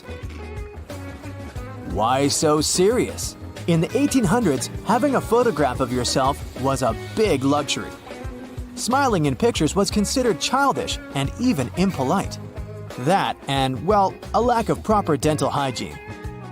Photographers told these people posing for their pictures to say prunes instead of cheese. This word kept people's mouths shut. That's why all our ancestors look as if they've eaten something sour before posing for a photo. When going somewhere by city bus, you don't have to wear a seatbelt. You might have thought that this goes against every traffic rule you can imagine, but that's not exactly the case. There are several reasons why buses have no seatbelts. In case of an emergency, passengers need to be able to get off as fast as possible. If they have their seatbelts on, they'll waste precious time unbuckling them. Secondly, a bus is a heavy vehicle. In case of a crash, it stops more slowly than a car. So, even though the passengers will feel the impact, they won't get seriously hurt. That's also the reason why people are allowed to remain standing on a moving bus. Imagine you're on a date and have accidentally, or not, ordered a garlic pizza. You check your pockets and, oh no, you haven't brought your breath mints with you. No worries, this little trick can help you get out of trouble. All you need to do is order a cucumber salad or anything with celery. These fibrous vegetables can wash away odor-causing bacteria and help you get rid of bad breath. Try holding a slice of cucumber between your tongue and the roof of your mouth. It'll be the same or even better than a breath mint. Here's a riddle for you. A pointy mustache, melting clocks, and the Chupa Chups logo. What do these things have in common? It turns out Salvador Dali was the very person who designed the logo of Chupa Chups. The surrealist artist also suggested that the logo should be placed on top of the lollipop so people could see it at all times. Lady Liberty, when it first arrived in New York, wasn't green. It was the same color as a penny, copper that is. It turned green over time due to the process known as oxidation. But it still looks amazing, right? The difference between the American and European chocolate does exist. But why don't they taste the same, you might ask? The answer is simple: different regulations. European chocolate has to contain at least 14% of dry milk solids, while the minimum amount in the US is 12%. This means European chocolate is kinda creamier. It's also more chocolatey since it contains more cocoa. Experts had been experimenting with the potato chip shape until they finally got the ideal formula. That curvy shape we associate with chips has a scientific name. This shape helps prevent big problems. If chips were shaped in a different way, they would immediately break into pieces once put into a bag. But the curvy shape helps them remain in one piece. You might have noticed a similar approach in architecture when domes and arches strengthen the structure of a building. Poor Pete. Pete is so scared of bugs, all he wants is to find a place on Earth where he can be safe from them. After years of research and traveling, he eventually finds the place to go – Antarctica. Pete makes it there, confident that bugs wouldn't survive in the cold. Little did he know that insects are on every continent of this planet. Well, not really. He was kind of right about Antarctica. It isn't home to a lot of bugs. In fact, there are only one true species of insect that calls this place home. It's a wingless midge called Belgica antarctica. This fly is tiny, but it's still Antarctica's largest terrestrial bug. Okay, so we've established there's literally no place on Earth you can escape insects. Well, that's not really true either. You might need to learn to swim, though, as the only place that doesn't have any bugs living within is the Earth's surface covered by the ocean. But why do insects hate it here so much? No one could really come up with a definitive explanation, but some think it's because the oceans lack the plants that insects use for food and shelter. They might as well be the largest network of secret agents on the planet, as insects have ears all over the place. Most of the time, though, these ears are not on their heads. Some have ears on their wings, some on their legs, and some even on their abdomens and necks. A lot of these bugs live pretty lonely lives, but there are some of them that actually have families, like the best beetles, for example. They can form family-like units in which both parents work to raise their young. They also have their own vocabulary and speak to each other by squeaking. Should an insect ever fall from a certain height, does it sustain any damage? Well, the subject is a bit more complex, but let's take ants, for example. They don't take any fall damage, and that's because they're so small. A lot of other bugs can technically fall from a height of miles and still be fine. The explanation has a lot to do with math and physics, which the bugs themselves have no time to study. But to put it simply, they're not nearly heavy enough to impact the surface they hit. As they fall, they don't actually gather speed, they slow down. An ant's relatively large surface area for that tiny weight creates a lot of drag as it moves through the air, so it ends up slowing down as it reaches the end of its flight. Speaking of ants, wasn't I doing that? There are about 1 quadrillion of them on the planet at any given moment. That's about 1.4 million ants per human, calculated for a world population of 7.3 billion people. If we put it that way, it's their planet, right? It's hard to imagine a fruit fly with an astronaut helmet on, but they were indeed the first living creatures to be launched into space. That was back in 1947, when they waved goodbye to the Earth in a V-2 rocket, reached an altitude of about 68 miles in less than 200 seconds. They then returned to Earth by parachute. Not all insects are that lucky. For example, caterpillars have a total of 12 eyes but are basically blind. Their simple little eyes can only distinguish between light and dark, so they can't actually see a clear picture of what's in front of them. And no, glasses won't help if that's what you're thinking. Some insects actually put a lot of work into their dating life. A good example is the stoneflies, which do push-ups to attract the ladies. Did you know butterflies taste the surroundings with their feet? Heard that right. That's because they have taste sensors on their feet that help them find food. So they stand on a leaf and give it a taste. If they figure out the plant is something that their caterpillars can eat, they place their eggs in this spot. But how do they eat, since they can't bite or chew? Well, they use their long tongue, which looks more like a tube, called a proboscis. It's basically a straw that helps butterflies to slurp up liquids, like nectar, for example. The ancestors of this crafty creature had lived on this planet way before the dinosaurs themselves. Fossil records show that ancient grasshoppers first came up more than 300 million years ago. Ever heard of bugs that are fans of rock music? Well, in a way, termites do, sort of, prefer this sound.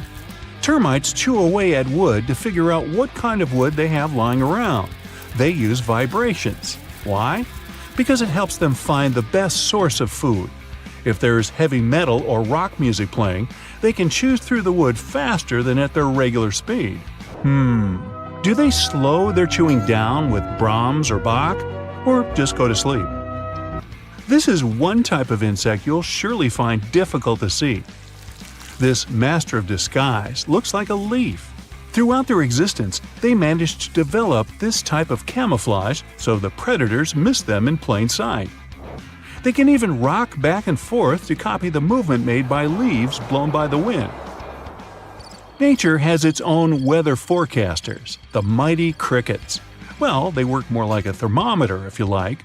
Turns out you can manually calculate the temperature outside by counting the cricket chirps you hear in a minute and then divide it by 4. You should then add 40 to that number you get, and there you have it, an estimated temperature number in Fahrenheit. Crickets even have their own unique song, which they use to attract mates and defend their territory. Yes, music that repels and attracts at the same time. You should consider ladybugs if you're interested in free gardening services. That's because they feed on other insects, some that can actually damage your plants. They can keep fruit flies and other mites at bay. A ladybug might end up eating more than 5,000 insects in its lifetime, which adds up to about a year. Let's get into some awesome data about the busy bees. Their wings can beat 190 times per second. Now, I'll do the math for you. That's 11,400 times a minute. What a workout! Well, they do need that strength, since a single honeybee colony can produce around 220 pounds of honey each year. That's a staggering 220 jars. It's nature's equivalent of a factory. But you'd have to teach bees to make honey. It's not in their instinct to do so. Another fascinating aspect of bees' life is that the temperature inside any beehive is always around 93 degrees, regardless of the outside weather. That's because they're really good at insulating their surroundings. Bees also have different stomachs for eating and for storing honey. It's the bee's equivalent of not doing business while you're eating. Okay, now don't jump out of your chair just yet, as you might actually enjoy some of these facts about spiders. They do help a lot with maintaining our crops free from other insects. So, if you think about it, we do have something to thank them for. Their eyesight is also incredible. They can see spectrums of light that we can't, like UVA and UVB light. And speaking of their superpowers, a strand of spider silk is 5 times stronger than a strand of steel, of the same thickness, of course. Some scientists believe that if spiders were as large as humans, certainly hope not, their web could stop objects as big as airplanes.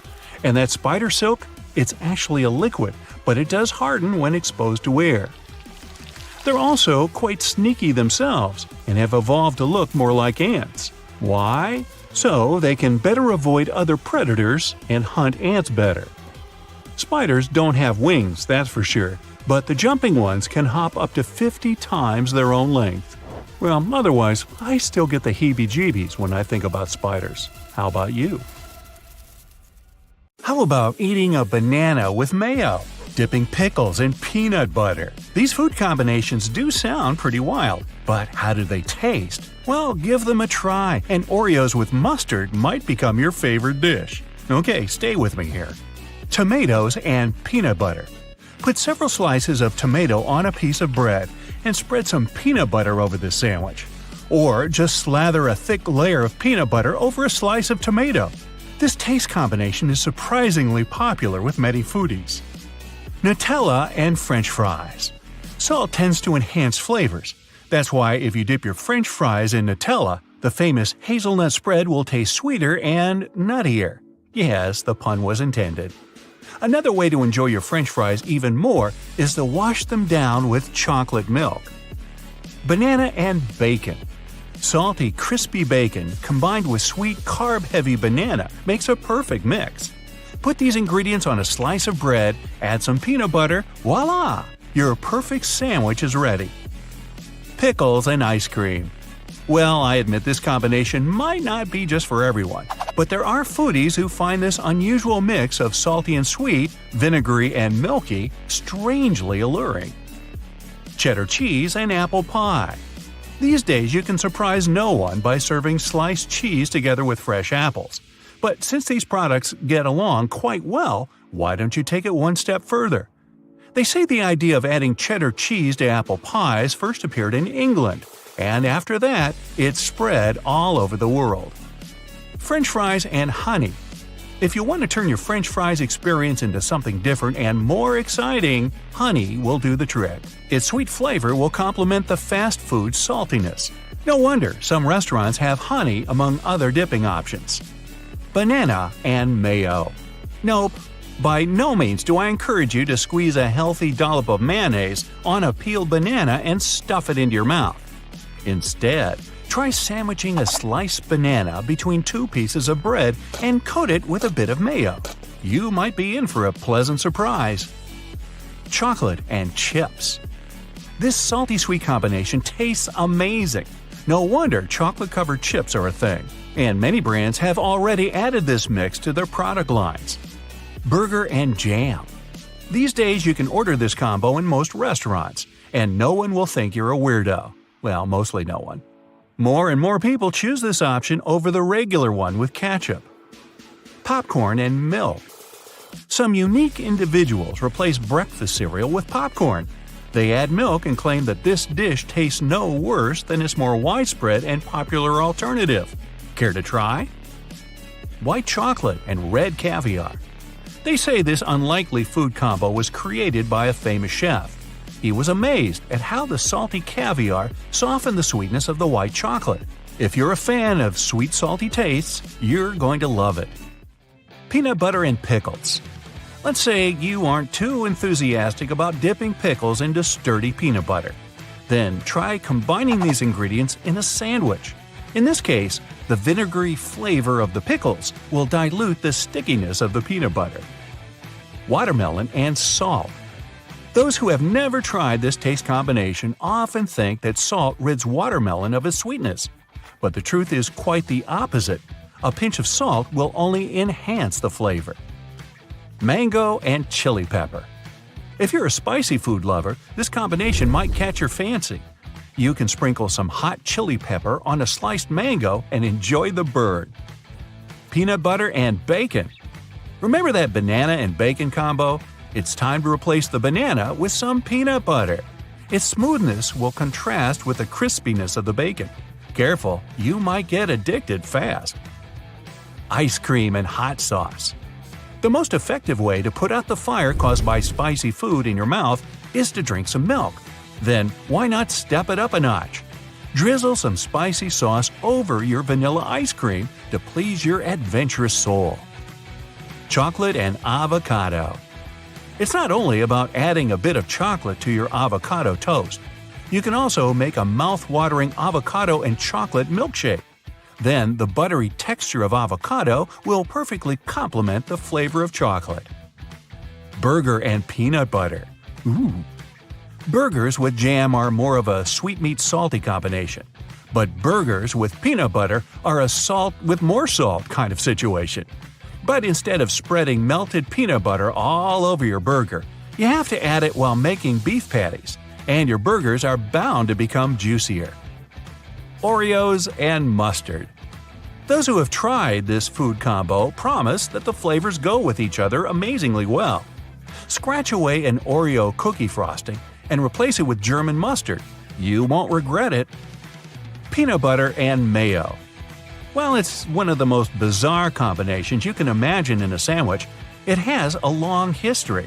People started to mix peanut butter, rich in proteins, and mayo, full of fats, during tough times. But later, the sandwich stuck around once people realized it was actually delicious. Pizza and honey. Hot honey can make an unexpected but undeniably awesome pizza topping. For example, it's a great way to balance the excessive amount of salt coming with, let's say, pepperoni. So, if you cook pizza at home, put some pepperoni and peppers on top of it. Then coat it with honey. You can thank me later.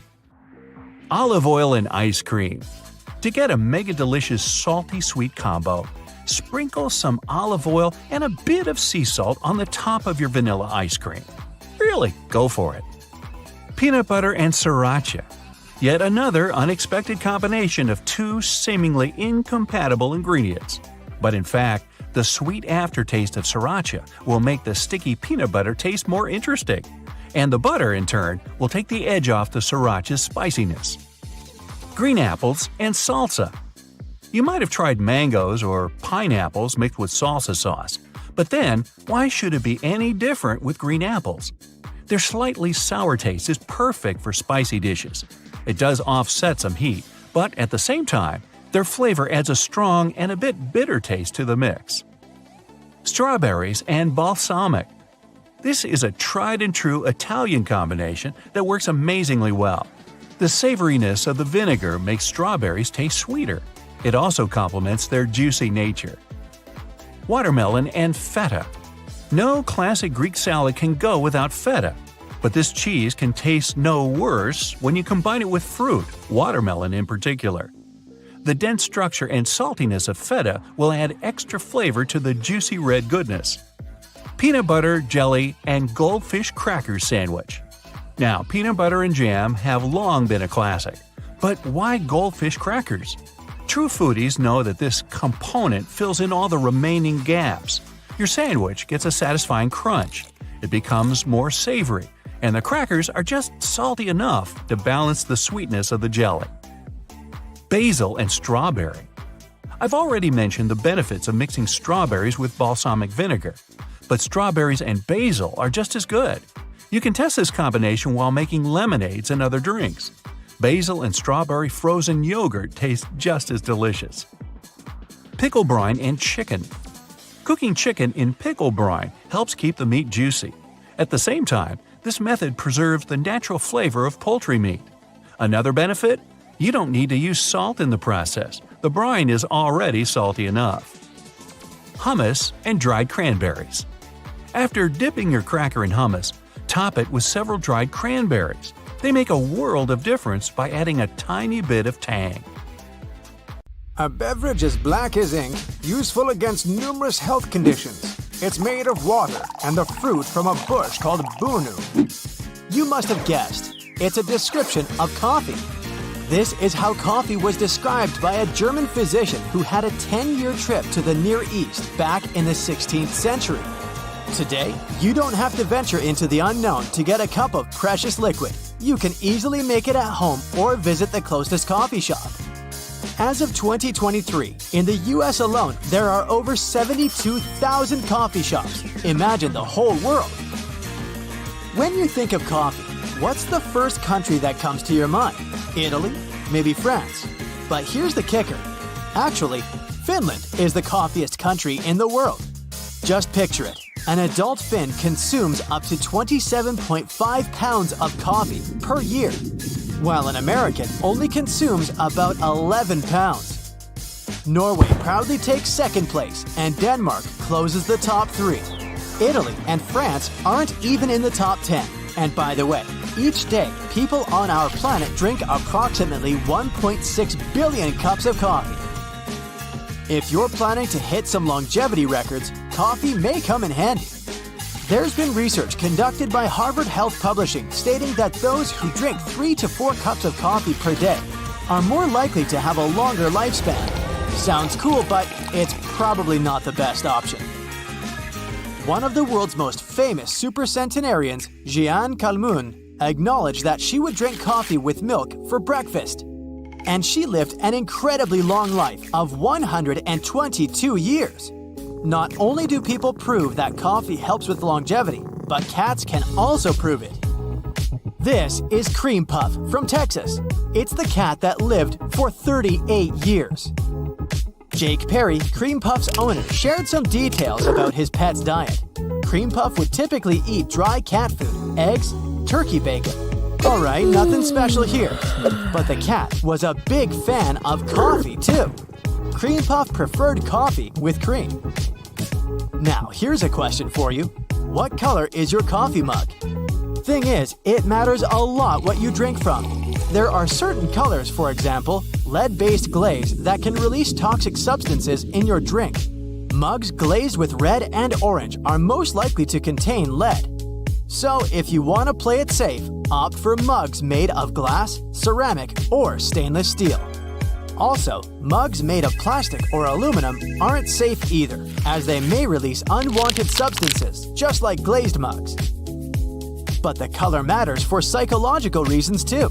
There's been an experiment concerning coffee perception based on the mug color. So, it turns out that if we drink coffee from a white mug, it may seem less sweet than if we drink it from a blue or transparent one. Coffee even played an important role in major sports events. Back in 1932, Brazilian athletes couldn't afford a trip to LA to participate in the Olympic Games. However, a solution was found. The authorities loaded the athletes onto a ship full of coffee. That coffee was sold on the way, so it helped finance their trip. Coffee is also the key to a happy family life, or at least it used to be. In the 15th century, in Mesopotamia, coffee was pretty important when it came to marriage. Men would choose their future wives based on how well they could make coffee. Luckily, we have coffee machines for that today, so we choose partners based on their personalities. And in Constantinople, a wife could file for divorce in case her hubby did not provide her with enough coffee. According to industry standards, you need around 56 coffee beans to make a single shot of coffee. Beethoven, yes, I'm talking about one of the main hitmakers of all time, would count 60 beans precisely to brew his morning coffee. I guess it was more of a ritual than a particular recipe. Hey, do you have any rituals for your morning, Joe? Another hitmaker, Johann Sebastian Bach, even dedicated a cantata to coffee, which he called Coffee Cantata. Pretty straightforward, huh? The cantata tells about coffee dependence. Even though black coffee is supposedly the most common type out there, pretty much everyone tried cappuccino at least once. By the way, it got its name because of the final color the drink has. It's a soft brownish shade, very much similar to the color of the capuchin robe. Plus, the robe has a hood, and the word hood translates to Italian as cappuccio. Now the name finally makes sense. Those who don't like to spend time brewing coffee often opt for the instant variety. Let's say happy birthday to instant coffee. It's soon to turn 116 years old. It was invented in 1907, and up until the 1970s, many consumers would criticize it for having an inferior taste. However, in the 1970s, the technology changed, and the manufacturers claimed it tasted almost like freshly brewed coffee. Also, instant coffee created another popular thing: coffee vending machines. The first prototype was invented back in 1947, and they've been with us ever since the 1950s. There are also some products you don't really want to combine coffee with. Number 1. Meat.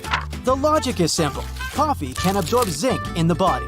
Therefore, it's not the best choice to have coffee after grabbing something that contains zinc. I'm talking about red meat, oysters, and beans. Number 2. Fried food. Such dishes tend to contain a lot of so-called bad fats. And once you combine them with caffeine, this mix increases the cholesterol levels in your body. Number 3 may come as a surprise, but still, coffee and milk aren't the best match. Coffee doesn't let the calcium absorb, so technically, you just don't get many nutrients from the milk. Japan seems like the perfect place for those who love coffee. I mean, do you know any other place where you can literally bathe in coffee? Me neither. So this hot springs spa and water amusement park near Tokyo got famous for its extraordinary hot tubs. There are 26 baths in total, and they're filled with coffee, green tea, and many other drinks. Only fresh ingredients are used, and the baths get refilled every day. So to make a coffee tub, they brew coffee beans with water from natural hot springs. By the way, the price is pretty reasonable. An adult ticket costs about $36. If you tried to make a coffee tub yourself, you'd probably spend more. Time to debunk another myth. Decaf coffee does have caffeine. A middle-sized decaf drink has about 7 milligrams of caffeine, while regular coffee has about 7. Yep, 10 times less, but it's enough to disrupt your sleep. As for classic coffee, remember that caffeine has a 6-hour half-life, so it takes about 12 hours to fully eliminate it from your body. Coffee is a no-go both before you go to sleep and right after you wake up. Cortisol, the stress hormone, is not only responsible for stress, but for sleep cycles too. It spikes between 8 a.m. and 9 a.m., so a cup of coffee only adds to anxiety in the morning. Grab it when the cortisol is at its lowest. It also spikes between noon and 1 p.m., and between 5:30 and 6:30 p.m. No coffee at this time. Many people believe coffee is not the healthiest drink, opting for good quality water or other beverages. Still, if you just can't say no to your guilty pleasure, try buying a thermocup and brewing coffee at home. You'll save money and nature, since the disposable coffee cups aren't recyclable, and it takes at least 20 years for them to decompose. A pop-in in a coffee shop may be your daily ritual, but have you ever counted how much you spend on your morning habit?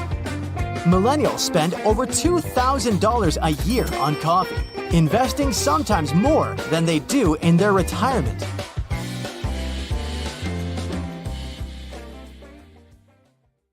That's it for today. So hey, if you pacified your curiosity, then give the video a like and share it with your friends.